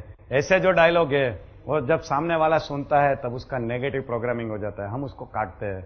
और जिसका ज्यादा नेगेटिव प्रोग्रामिंग हो गया वो जीवन में हमेशा के लिए बिना काम का हो जाता है, बिल्कुल निकम्मा हो जाता है। इंफीरियरिटी कॉम्प्लेक्स, डिप्रेशन, ये सब बीमारी है, ये ऐसे नेगेटिव कमांड से आती है। मेहरबानी करके ऐसे नेगेटिव कमांड किसी के लिए इस्तेमाल मत कीजिए, क्योंकि अगर ऐसे कमांड यूज करना शुरू किया और सामने वाले का नेगेटिव प्रोग्रामिंग हो गया, फिर क्या होगा? वो जीवन में कुछ काम का नहीं रहेगा। साइकेट्रिक इलनेस, मानसिक बीमारियां शुरू हो जाएगी। और आपको मालूम है कि मानसिक बीमारियां एक बार हो गई तो उसको ठीक करना कितना मुश्किल काम है। इसलिए कभी ऐसे डायलॉग मत बोलिए। एक बार मेरे पास एक आदमी आके मुझे पूछता है कि जीतू भाई मुझे समाज सेवा करनी है, मैं कैसे करूं? तब मैंने उसको क्या जवाब दिया था? समाज सेवा शुरू करनी है तो एक काम करिए, किसको काटना बंद कर दीजिए, किसी को काटिए मत, क्योंकि हम जो भी कुछ करते हैं उसमें सबसे ज्यादा जो नुकसानकारी काम है वो यही है, दूसरे के लिए नेगेटिव काम करना, यानी कि हम दूसरे को काटते हैं। अगर हमें समाज सेवा शुरू करनी है तो पहले ये डिसाइड कर लेंगे कि हमें दूसरे के लिए कभी भी नेगेटिव कमांड यूज नहीं करना है। आप में से ऐसे कितने लोग मानते हैं कि जीतू भाई की बात सही है कि हम दूसरे के लिए नेगेटिव कमांड यूज नहीं करें? वो सबसे बड़ी समाज सेवा है। हाथ ऊपर कीजिए। गुड। फिर एक हम काम करते हैं, हम खड़े होकर एक शपथ लेते हैं, एक प्रतिज्ञा करते हैं, जो हमारे जीवन में बहुत जरूरी प्रतिज्ञा है। आप सब अपनी जगह पे खड़े हो जाओगे और मैं आपसे प्रतिज्ञा करवाता हूं, हाथ ऐसा करके।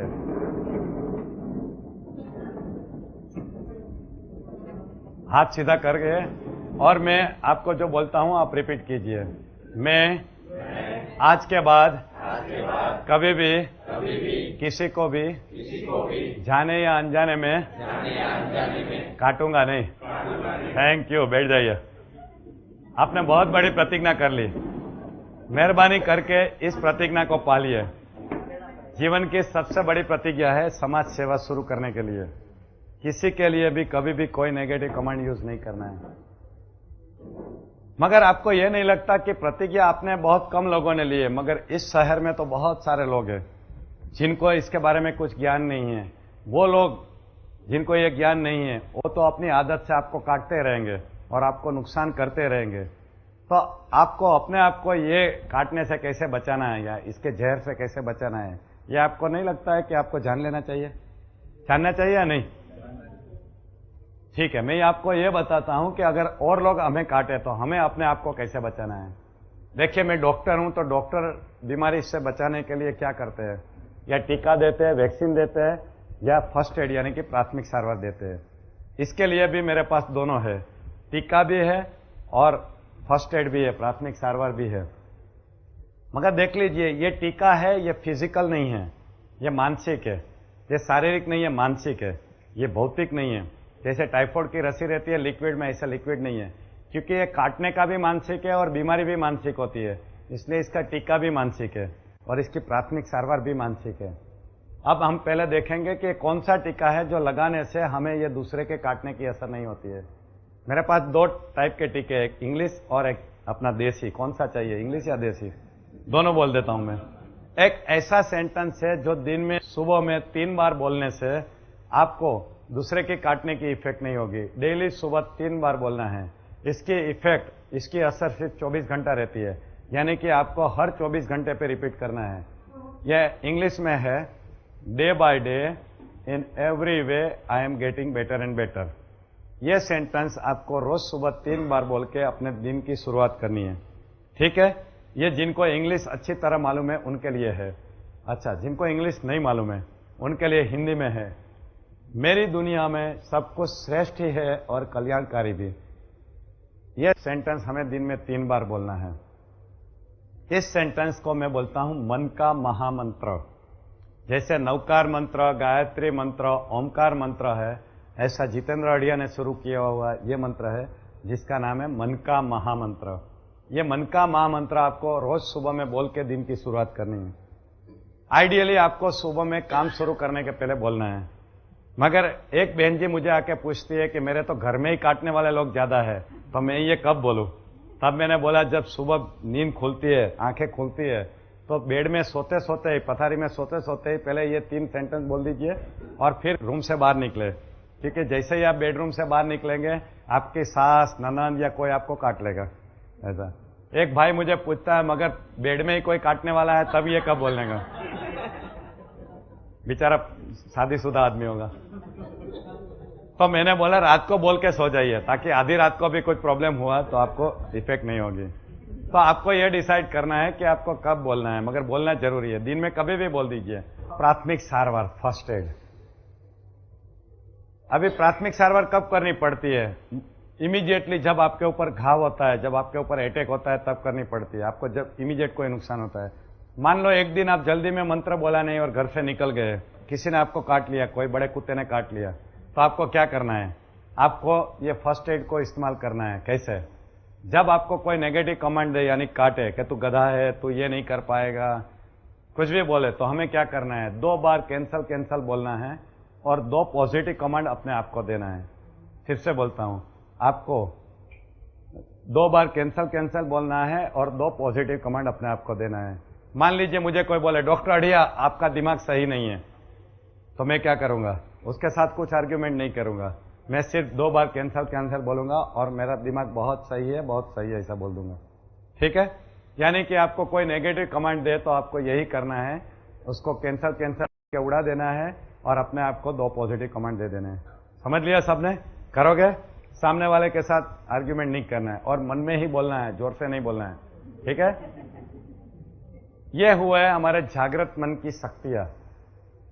मगर ये सब शक्तियां के बारे में तो हम जानते थे, काफी शक्तियां हम इस्तेमाल भी करते थे, मगर जिसके बारे में हम बिल्कुल नहीं जानते थे वो है हमारे अर्ध जागृत मन की शक्तियां। और ये शक्तियां सिर्फ 10% पावर है, 10%। जो 90% पावर वाला अर्ध जागृत मन है, जिसको हमने अभी तक पहचाना नहीं है, जिसको पहचानना जरूरी है और इस्तेमाल करना जरूरी है, उसके बारे में हम बात करेंगे कि ये अर्ध जागृत मन के पास कौन सी शक्तियां है और उसको कैसे इस्तेमाल किया जाए। वैसे मैं ऐसा बोलता हूं कि ये जो जागृत मन की शक्तियां है, ये ह्यूमन पावर है, मानवीय शक्तियां है, जबकि अर्ध जागृत मन की शक्तियां है वो डिवाइन पावर है, देवी शक्तियां है। हम सबके अंदर ये दोनों शक्तियां है, human power and divine power. सिर्फ हम ह्यूमन पावर ही इस्तेमाल करते हैं, मानवीय शक्तियां इस्तेमाल करते हैं, इसलिए इस दुनिया में मानव बन के आते हैं और मानव बन के चले जाते हैं। मगर अगर हम हमारी देवी शक्तियों को पहचाने, उसको कैसे इस्तेमाल करना ये सीखे और हम उसका इस्तेमाल करें हमारे लिए, समाज के लिए, तब हम मानवता से ऊपर उठ सकते हैं। और ये शक्तियों की हम बात करेंगे जो 90% पावर वाली है, अर्ध जागृत मन की शक्तियां। ये संवेदना और हलन चलन, ये दोनों शक्तियां ऐसी है कि जो हमें बार बार जरूरत पड़ती है, 24 घंटा जरूरत पड़ती है। तो ऊपर वाले ने ऐसी अरेंजमेंट की है कि जागृत अवस्था में जागृत मन इसको कंट्रोल करता है और रात को जब सो जाते हैं तब अर्ध जागृत मन कंट्रोल करता है। रिफ्लेक्स एक्शन, एक्सीडेंट से बचने के लिए ऊपर वाले ने हमारे अंदर एक मैकेनिज्म रखी है जिसको हम रिफ्लेक्स एक्शन बोलते हैं, त्वरित प्रतिभाव। और ये त्वरित प्रतिभाव हमारे अर्ध जागृत मन के पास है। जैसे हम नंगे पांव जा रहे हैं और कोई जलती हुई सिगरेट के ऊपर हमारा पांव पड़े तो हम क्या करते हैं, बिना सोचे समझे फट से उठा लेते हैं, बाद में हम सोचना शुरू करते हैं।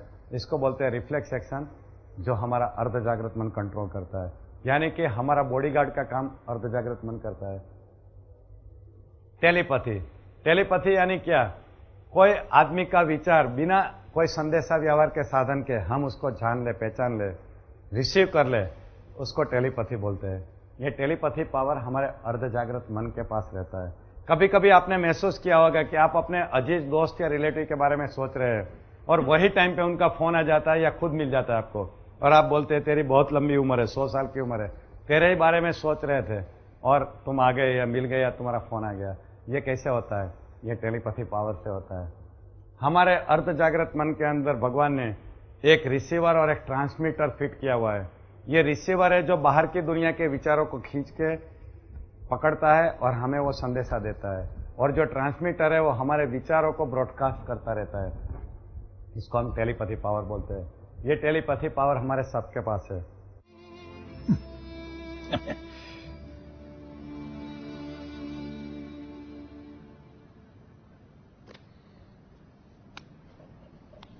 It's not going to snow.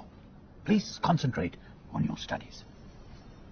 No, don't. You won't need the umbrella at all. Concentrate.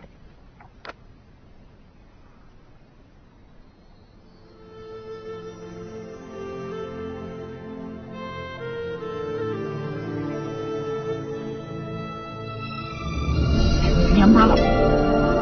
Please.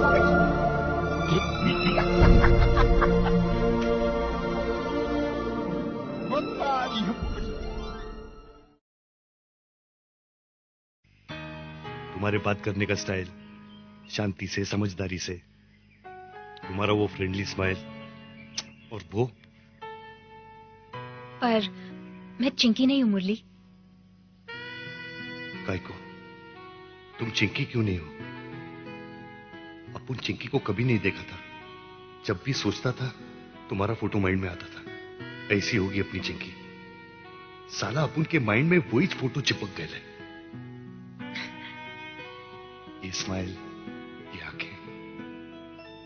क्या क्या क्या कहा तुमने? क्या सुना तुमने? मुरली, तुमने अभी कुछ कहा या नहीं? नहीं। मुझे लगा मैंने कुछ सुना। वो सुनिए आनंद भाई, अपुन ने साला लिप भी नहीं हिलाया, खाली मन के अंदर सोच रहा था उसके बारे में। अपुन 100% श्योर है उसने अपनी आवाज सुनी। ऐसा होता है क्या आनंद भाई? आनंद भाई बोलते हैं कि लव में ऐसा ही होता है। वो सर्किट भी बोलता है कि अगर फीलिंग स्ट्रांग है ना तो बिना फोन के चेंबूर तक बात कर सकते हैं। दूसरी बात यह है कि जो हमारी ये जो शक्तियां है अर्ध जागृत मन की, ये शक्तियों को हम पहचान के उसको डेवलप भी कर सकते हैं। कोई पर्टिकुलर शक्ति को भी डेवलप कर सकते हैं और सब शक्तियों को हम डेवलप कर सकते हैं, और उसके लिए खास ट्रेनिंग प्रोग्राम भी चलते हैं जिसकी वजह से आप अपनी ये शक्तियों का विकास करके उसको अच्छी तरह इस्तेमाल करें। आपको कभी ऐसा महसूस हुआ होगा कि आप गलत काम के बारे में सोच रहे हैं और अंदर से एक आवाज आती है कि रहने दे, ये नहीं करना चाहिए, गलत काम है। कभी ऐसा महसूस किया आपने? ये आवाज कहां से आती है? हम बोलते हैं अंदर से आवाज आती है, हमारे अंतरात्मा की आवाज है। ये अंतरात्मा क्या है? ये अंतरात्मा यानी हमारा अर्ध जागृत मन। ऊपर वाले ने उनको एक जिम्मेदारी दी है कि जब भी ये गलत काम के बारे में सोचे तब उसको वार्निंग देने का।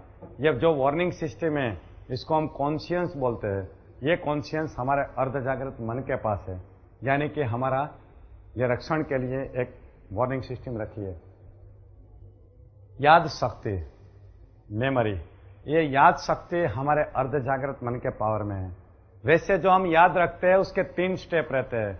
एक तो रजिस्ट्रेशन करना यानी कि नोट करना, दूसरा है उसको स्टोर करना, वहां संभाल के रखना, तीसरा है कि उसको बाहर निकालना, जब हमें जरूरत है तो माहिती को बाहर निकालना। ये 3 स्टेप रहते हैं। उसमें पहला स्टेप है वो जागृत मन करता है, उसका जो स्टोरेज है वो अर्ध जागृत मन में जाता है, और उसको जब रिकॉल करते हैं बाहर निकालते हैं तो वो फिर से जागृत मन से होता है। ऐसे 3 स्टेप है। मगर ये जो स्टोरेज की जो कंडीशन है उसको अगर हम समझे और अच्छी तरह उसको स्टोर करें तब हम उसको अच्छी तरह रिकॉल कर सकते हैं, निकाल सकते हैं, और ये हमारे अर्ध जागृत मन के अंदर होता है।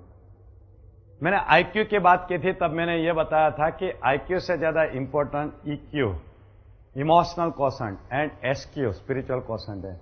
अब हम ईक्यू की बात करेंगे कि ईक्यू यानी क्या, मनोभावना का आंक। देखिए ये 4 लोगों को आप पहचानते हैं। ये चारों लोग ऐसे थे जिनका आईक्यू बहुत ऊंचा था, मगर आपको ये मालूम है कि ये 4 लोगों को जीवन का अंत गलत तरीके से हुआ। कैसे हुआ था? इन्होंने सबने आत्महत्या की थी। इसका मतलब ये लोग सुखी नहीं थे। जीवन में सिर्फ आईक्यू ऊंचा होने से, सिर्फ बुद्धि का आंक, दिमाग का आंक ऊंचा होने से आदमी सुखी हो सकता है, ऐसा जरूरी नहीं है। ये इसके एग्जाम्पल है। ये ईक्यू यानी क्या? ये रेशियो है, एक क्वोशेंट है, positive emotions upon negative emotions, सकारात्मक मनोभाव और नीचे नकारात्मक मनोभाव, ऐसे दोनों का जब रेशियो रहता है उसको हम ईक्यू बोलते हैं। इसको हम अगर अच्छी तरह देसी भाषा में बताए तो रुचेगा, अनुकूल होगा और पसंद आएगा। ये 3 चीजें हमारे जीवन में होना बहुत जरूरी है। इसको हम ईक्यू बोलते हैं। अब हम ये देखेंगे कि सकारात्मक भावना और नकारात्मक भावनाएं कौन सी है। पहले हम देखेंगे सकारात्मक भावनाएं और बाद में हम देखेंगे नकारात्मक भावनाएं। प्रेम, दया,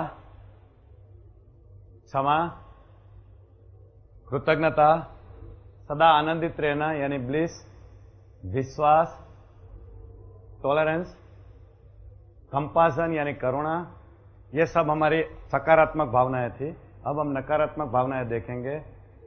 भय, क्रोध, नफरत, ईर्ष्या भाव, परपीड़न से आनंद लेना, चिंता, शंका, निर्दयता, ये सब है हमारी नेगेटिव इमोशंस यानी नकारात्मक भावनाएं। सकारात्मक भावनाएं और नकारात्मक भावनाएं, ये दोनों का जब रेशियो होता है तब हमारा ईक्यू बनता है। हमें ईक्यू बढ़ाने के लिए क्या करना है? हमें सकारात्मक भावना है उसको बाहर निकालना है, उसको कॉन्शियसली बाहर निकालना है। 21 दिन तक उसको अगर आप बढ़ाते रहेंगे तो फिर वो आपकी आदत बन जाएगी, आपका ईक्यू बढ़ जाएगा। त्रिकाल ज्ञान, हमारे अर्ध जागृत मन में त्रिकाल ज्ञान भरा हुआ है। एक वीडियो कैमरा रिकॉर्डिंग के साथ है जिसमें त्रिकाल ज्ञान है। भूतकाल में क्या हुआ था, वर्तमान काल में क्या हो रहा है और भविष्य काल में क्या होने वाला है, ये सब हमारे अंदर है, जिसे हम संजय दृष्टि बोलते हैं। संजय ने धृतराष्ट्र को जो महाभारत का युद्ध दिखाया था जो पर्दे पे, वो ये मेंटल कैमरे के अंदर दिखाया था जो हमारे सबके अंदर है।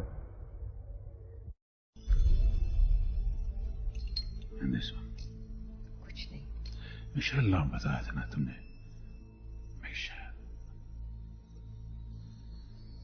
मुझे सब कुछ साफ दिखाई दे रहा। एक सुनहरी सुबह, बर्फीले रास्ते और वो छोटी सी लड़की पवन की तरह शरारती, दिशाहीन। मैं उसे शब्द के पंख दूंगा मिसना है। नोस्ट्राडामस ने जो फोरकास्ट किया था, जो भविष्यवाणी किया था, ये कैमरे में देख के उन्होंने किया था। ये कैमरा हमारे सबके अंदर है। अमेरिका में जो CIA करके जासूसी संस्था है उसमें ये कैमरा का प्रैक्टिकल यूज होता है, यानी कि हम ये कैमरा का इस्तेमाल करके पूरे ब्रह्मांड को देख सकते हैं। हमारे जो साधु संत थे उनके पास ये कैमरा की टेक्निक थी। आजकल ये टेक्निक को इस्तेमाल करने के ट्रेनिंग प्रोग्राम भी हो रहे हैं। विजडम, जिसको हम प्रज्ञा भी बोलते हैं, सयानापन भी बोलते हैं। विजडम यानी क्या? सही समय पे सही निर्णय लेने की हमारी जो पावर है उसको हम विजडम पावर बोलते हैं। कभी कभी क्या होता है कि हम अपना खुद का डिसीजन नहीं ले सकते, निर्णय नहीं ले सकते, तो हम दूसरे की सलाह के लिए जाते हैं कि हमें क्या करना है। मेहरबानी करके एक बात समझ लीजिए कि ये पावर आपके अंदर है, विजडम पावर। सिर्फ आपको अंदर जाने का सीखना है। आपने बाहर की मुसाफिरी बहुत की है, अब एक नई मुसाफरी की शुरुआत कीजिए, अपने अंदर की मुसाफरी। एक बार आप सीख लोगे आपको अंदर कैसे जाना है और अंदर से कैसे ये सब निकालना है, आपको बाहर कहीं भी कुछ भी काम के लिए जाने की जरूरत नहीं पड़ेगी। मुझे आजकल जो भी डिसीजन लेना होता है, निर्णय करना पड़ता है, उसके लिए मैं बाहर किसकी सलाह के लिए नहीं जाता हूं। मैं मेरे खुद के अंदर जाता हूं, मेरे अंदर जो विजडम पावर पड़ा है उसको मैं इस्तेमाल करता हूं, और मेरे पिछले 5 सालों में जो भी निर्णय हुए वो मेरे फायदे के ही हुए। आप भी एक बार सीख लोगे, बाद में आपके जीवन में भी ऐसे निर्णय होंगे जो आपके जीवन को आगे बढ़ाएगा। प्लानिंग करना यानी आयोजन बनाना। हम लोग प्लानिंग करते हैं, जो वो प्लानिंग हम जागृत मन से करते हैं। और आपको मालूम है कि कभी कभी आपने प्लानिंग किया फिर भी निष्फल हो जाते हैं, नहीं हो जाते। और तब हम एक कहावत को याद करते हैं, man purposes and woman dispossess, God disposes. अच्छा, ऐसा क्यों होता है? मैन प्रपोज करता है और गॉड क्यों डिस्पोज करता है? गॉड हमारे दुश्मन है? नहीं, ऐसा नहीं है, गॉड हमारे दुश्मन नहीं है। एक्चुअली हम प्लानिंग गलत जगह से करवाते हैं। जागृत मन के पास जो प्लानिंग पावर है वो बहुत छोटा सा प्लानिंग पावर है, जिसको हम ह्यूमन प्लानिंग बोलते हैं। अर्ध जागृत मन के पास जो प्लानिंग पावर है वो डिवाइन प्लानिंग है। और एक बार आप ये डिवाइन प्लानिंग यानी देवी आयोजन करना सीख लोगे, आपके जीवन में कोई निराशा नहीं होगी, कोई फेलियर नहीं होगा। पिछले 5 सालों से मैंने मेरे जीवन में जो भी प्लानिंग किया है, मैंने ये सबकॉन्शियस माइंड से करवाया है, अर्ध जागृत मन से करवाया है, डिवाइन प्लानिंग। और मेरे जीवन में बहुत सारी प्रगति हुई है। मैं कभी भी अब जागृत मन से प्लानिंग नहीं करता हूं, और ऐसा होने लगता है कि मैं कभी सोचा भी नहीं था कि ऐसा हो सकता है। आपको भी यही सीखना है कि अर्ध जागृत मन से कैसे प्लानिंग करवाया जाए। हम जीवन में क्या करते हैं, आगे बढ़ने के लिए मौके की तलाश करते हैं कि हमें कोई ऐसा अवसर मिले, मौका मिले, ताकि हम जीवन में कुछ ऐसा निर्णय करके ऐसा काम करें जो हमें जीवन में आगे लेके जाए। मगर मैं आपको बोलता हूं, आपको वेट करने की जरूरत नहीं है, आपको तलाश करने की जरूरत नहीं है। आपको जो मौका चाहिए, जो अवसर चाहिए, आप खुद खड़े कर सकते हैं। सिर्फ आपको सीखना है इसको कैसे खड़ा किया जाए। पिछले 5 साल में मुझे जो भी अवसर चाहिए थे, मौके चाहिए थे, अपॉर्चुनिटीज चाहिए थी, मैंने खुद क्रिएट की है। मेरे अर्ध जागृत मन को मैं प्रोग्रामिंग करके मेरी अपॉर्चुनिटीज खुद क्रिएट करता हूं। मैं आपको 2-3 अच्छे एग्जांपल देता हूं जो मेरे जीवन में अभी अभी हुए हैं। मैं पिछले साल अमेरिका गया था प्रोग्राम के लिए। तब अमेरिका में मेरे कुछ दोस्तों ने बताया कि जीतू भाई, आपको अमेरिका में और फैलना है तो एक बहुत अच्छी जगह है जहां से आप अमेरिका में फैल सकते हैं। मैंने पूछा वो कौन सी जगह है? तो बोले AHOA करके एक ऑर्गेनाइजेशन है।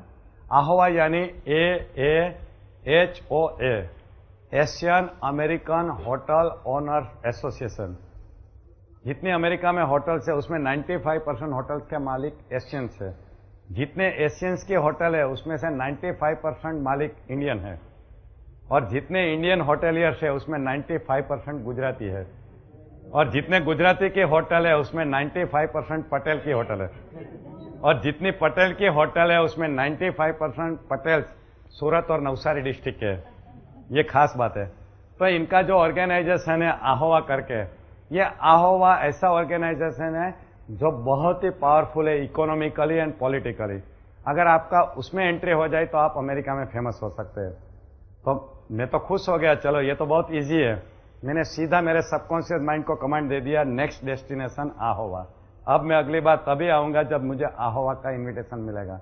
सबकॉन्शियस माइंड को मैंने गोल दे दिया और मैं यहाँ पे आ गया पहला मेरा प्रोग्राम करके।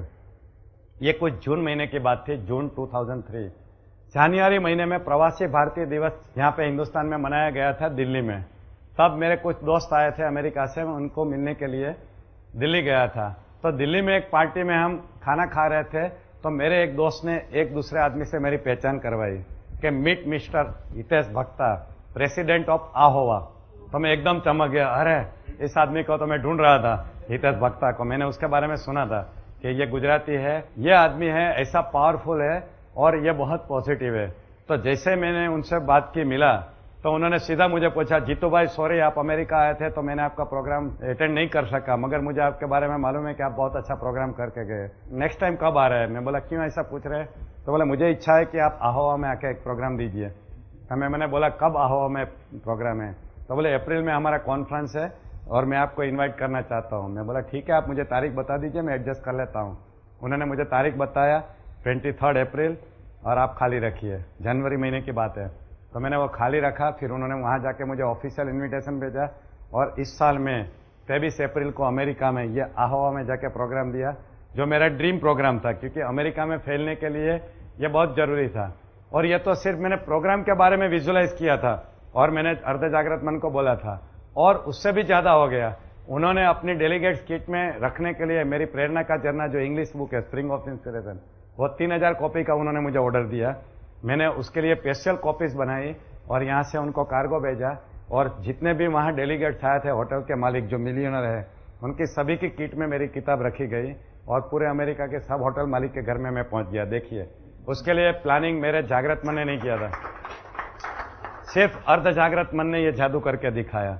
सिर्फ मैंने अर्ध जागृत मन को एक गोल सौंप दिया था कि मुझे अगला प्रोग्राम सिर्फ आहोवा में जाके देना है। अच्छा, दूसरा एग्जाम्पल बताऊं।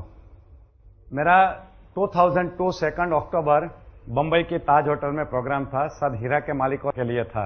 मेरा एक डायमंड इंडस्ट्री का एक जो बिजनेसमैन है, उनको मेरा प्रोग्राम पसंद आया, तो उन्होंने बोला कि जीतू भाई, ये डायमंड इंडस्ट्रीज के जो मालिक है उनको बड़ा पसंद आएगा, हम ऐसा करते हैं, वहां पे हम एक प्रोग्राम रखते हैं बंबई की ताज होटल में। गुरुवार का दिन था, शाम को 6 बजे प्रोग्राम था।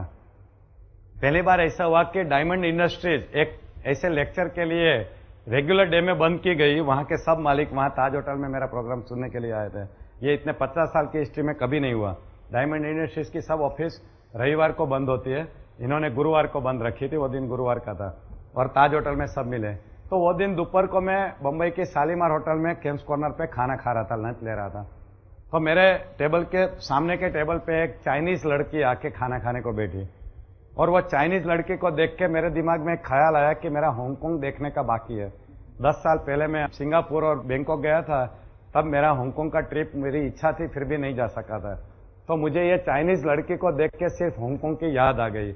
ऐसा मेरा कोई हांगकांग जाने का इरादा नहीं था, सिर्फ थोड़ी देर के लिए मेरे दिमाग में हांगकांग आ गया। शाम को 6 बजे मेरा प्रोग्राम शुरू हुआ, और 1.5 घंटे के बाद मेरा जब पहला इंटरवल हुआ, तब एक हांगकांग का डायमंड का मालिक आके मुझे बोलता है, जीतू भाई आपका प्रोग्राम बहुत अच्छा है, मुझे हांगकांग में आपका प्रोग्राम करना है, क्योंकि वहां के जो डायमंड वाले हैं उनको भी ये पसंद आएगा। मुझे अभी बोल दीजिए कौन सी तारीख को आ रहा है, मैं आपकी इंतजाम करता हूँ। और उन्होंने वहीं पे मेरी तारीख बुक कर दी। दूसरे दिन मेरे को 2 हांगकांग की टिकट भेज दी। देखिए, आज सुबह को मैं सोचता हूँ हांगकांग के बारे में, और नेक्स्ट डे मॉर्निंग मेरे पास 2 हांगकांग की टिकट आ जाती है। पावर ऑफ सबकॉन्शियस माइंड का एग्जाम्पल। अच्छा, हांगकांग का जैसा ही मेरा प्रोग्राम हुआ, तो काफी लोगों को मालूम पड़ा कि मैं हांगकांग ये प्रोग्राम देने को जा रहा हूँ। तो मेरा एक दूसरा दोस्त है वहां पे सूरत के अंदर, उसका फोन आ गया कि जीतू भाई, हांगकांग के आने के बाद मुझे आपका प्रोग्राम अमेरिका में करना है, आप अमेरिका का वीजा ले लीजिए और मुझे बता दीजिए, मैं आपका अमेरिका का प्रोग्राम फिक्स कर देता हूँ। देखिए, हांगकांग जैसे ही खत्म हुआ, मेरा अमेरिका का प्रोग्राम फिक्स हो गया। इसके बारे में मैं क्या करता था, सिर्फ मेरे अर्ध जागृत मन को प्रोग्रामिंग करता जाता था, ऑर्डर देता जाता था। अर्ध जागृत मन प्लानिंग करता था और मेरे लिए अपॉर्चुनिटी क्रिएट करता था। ऐसे मेरे जीवन में बहुत सारे ऐसे एग्जाम्पल है जिसमें मेरे अर्ध जागृत मन ने सब कुछ किया है। ये एक बार आप समझ लोगे और आपके जीवन में जब शुरू हो जाएगा, तो आपकी लाइफ भी पूरी चेंज हो जाएगी, जैसी मेरी लाइफ हो रही है। हमारे अंदर एक मानसिक घड़ी है, मेंटल क्लॉक है, आपको सब एक्सपीरियंस है। कभी कभी रात को आप अलार्म क्लॉक में टाइम सेट करते हैं, सुबह उठना बहुत जरूरी होता है, तो क्या होता है, अलार्म बजने के पहले ही आपकी नींद खुल जाती है, 1 मिनट पहले। ऐसा हुआ है कभी? होता है। एक ऐसे होता है, हमारे अर्ध जागृत मन में एक घड़ी है जिसमें भी अलार्म सेट हो जाती है और ये अलार्म बज के आपको उठा देती है। वैसे ही हमारे अर्ध जागृत मन में एक कैलेंडर होता है। हमारा जो ये प्लानिंग होता है, ये कैलेंडर में देख के अर्ध जागृत मन करता है। इसीलिए आपको जब भी आपका गोल डिसाइड करते हैं, तो उसके सामने समय मर्यादा रखनी है कि मैं 1 साल में ये करूंगा, 5 साल में ये करूंगा, 10 साल में वो करूंगा, ताकि अर्ध जागृत मन वो टाइम लिमिट अपने पास रख लेगा और ये कैलेंडर में देख के उसका ऐसा प्लानिंग करेगा, आपके लिए ऐसे अवसर खड़े करेगा कि आपको वही टाइम पे वो चीज मिल जाएगी। इसलिए मेहरबानी करके आपका जब गोल चार्ट बनाते हैं, तो आप उसके अंदर टाइम लिमिट डाल दीजिए। इच्छा मृत्यु, इच्छा मृत्यु किसके पास था? भीष्म पितामह के पास। अपने पास है या नहीं है? अपने पास इच्छा मृत्यु का पावर है या नहीं है? कितने लोग मानते हैं? बस 2-3 लोग मानते हैं, बाकी लोग नहीं मानते हैं। हमारे पास ये पावर है। हम ये तय कर सकते हैं कि हमें कहाँ मरना है, कब मरना है और कैसे मरना है। आप लोग मेरी बात मानेंगे नहीं, क्योंकि हमारा प्रोग्रामिंग ऐसा हो चुका है कि ये तो हमारे हाथ की बात नहीं है, ऊपर वाले के हाथ में है। बार बार हमें यही सुनाया जाता है, जिंदगी और मौत तो ऊपर वाले के हाथ में है, जिंदगी और मौत तो ऊपर वाले के हाथ में है। इसीलिए हम ये बात मान चुके हैं, इसलिए हम अभी बदल नहीं सकते। मैं भी आपके जैसा ही था, मगर जब मैंने ये किताब पढ़ी, एजलेस बॉडी टाइमलेस माइंड, जिसमें डॉक्टर दीपक चोपड़ा ने बहुत सुंदर तरीके से इलेक्ट्रॉन लेवल पे जाके समझाया है कि हम हमारा इच्छा मृत्यु कैसे करते हैं, तब मुझे एहसास हुआ कि नहीं, ये बात बिल्कुल सही है, हम हमारा इच्छा मृत्यु कर सकते हैं। मेरी जो किताब है प्रेरणा का झरना, उसके अंदर मैंने 2 एग्जाम्पल रखे हैं, मेरी मदर का और मेरी फादर का, जिसके अंदर मैंने समझाया हुआ है कि इच्छा मृत्यु मेरे घर में कैसे हुई। मेरी मदर का मैंने जो उदाहरण दिया है, उसमें क्या हुआ था, मेरी मदर मरने के 2 महीने पहले से उनको ऐसा एहसास हो गया था कि अभी मेरा मौत आने वाला है। तो हमेशा बोलती रहती है कि बेटा अब मेरा जाने का टाइम हो गया है, मुझे लगता है बहुत जल्दी चली जाऊंगी। मगर वो भगवान को हमेशा प्रार्थना करती थी। जब से उसको मालूम पड़ गया कि मेरा मरने का टाइम आ गया है, रोज सुबह में 2 घंटा भगवान की वो प्रेयर करती थी, पूजा करती थी। तो भगवान को बोलती थी, भगवान मेरा जीवन संवारा है तो अब मेरा मौत भी संवार देना। ऐसा भगवान को प्रेयर करती थी। अच्छा, मौत संवार देने में उनकी 2 खास बातें थी कि मुझे विधवा बनकर नहीं मरना है, मेरे पति के पहले मरना है, और मुझे कोई बीमारी नहीं चाहिए, मुझे ऐसे चलते फिरते मर जाना है। ऐसा रोज भगवान को प्रेयर करती थी। ऐसा कुछ दिन तक चला। मेरे पिताजी राजकोट गए थे, मैं अहमदाबाद में रहता हूं, मेरे पिताजी कुछ काम से राजकोट गए थे। तो हमेशा वो वापस आने के इंतजार करती थी। कोई भी फोन आया तो पूछती थी कब आओगे, जल्दी आ जाना ऐसा। मगर हमको मालूम नहीं था ऐसा क्यों कर रही है। मेरे पिताजी 15 दिन राजकोट रह के आए। 16वें दिन पे जब आए, सुबह मेरी मदर ने नाश्ता बनाया, दोपहर को लंच बनाया, रात को डिनर बनाया। रात को हम सब ड्राइंग रूम में बैठे थे, सोफा में बातें कर रहे थे। मेरी मदर वो श्री कृष्ण शरणम की किताब लिखती थी। बातें करते करते उनकी पेन ऐसे रुक गई, आंखें बंद हो गई और ऐसे बैठे बैठे उनकी मौत आ गई। मैं डॉक्टर हूं, मैंने बहुत सारे मौत देखी है, इतना ड्रामेटिक डेथ मैंने किसी का नहीं देखा। Absolutely no pain, no gasping, nothing. ऐसे बैठे बैठे भगवान का नाम श्री कृष्ण लिखा और पेन रुक गई और ऐसे ऐसे, कोई दवा की जरूरत नहीं, कुछ नहीं। तो हमको लगा कि यह कैसे हुआ है, ऐसा मौत तो कभी किसको मिलता ही नहीं है। और पिछले 2 महीने से यही बातें करती थी। यानी कि ये बेस्ट एग्जाम्पल था इच्छा मृत्यु का। उसको जैसे चाहिए था, जैसी तरह से जहां पे चाहिए था, वैसा ही उन्होंने मौत करके दिखाया। तब मुझे ये नॉलेज नहीं था, ये कुछ 7-8 साल पहले हुआ तब, कि ये इच्छा मृत्यु का एग्जाम्पल है। अब मैं सोचता हूं कि वो इच्छा मृत्यु का एग्जाम्पल है। अब दूसरी बात, मेरे पिताजी के केस में क्या हुआ, उससे कुछ अलग हुआ। मैं आपको ये एक सवाल पूछता हूं कि माँ बाप की सेवा करने से पुण्य होता है, ऐसा कितने लोग मानते हैं? सब लोग मानते हैं। वेरी गुड, सही मान्यता है। मेरी पिताजी की भी वही मान्यता थी कि माँ बाप की सेवा करना पुण्य होता है। और मान्यता बहुत ही डीप रूटेड थी। हमेशा सबको यही बातें करते रहे, माँ बाप की सेवा करनी चाहिए, माँ बाप की सेवा करनी चाहिए, माँ बाप की सेवा करनी चाहिए। मुझे भी 10 बार बोल चुके होंगे, मेरे दोस्तों को बोले होंगे, सबको यही बोलते रहते थे। ऐसे कैलेंडर छपवाते थे माँ बाप की सेवा के और सब।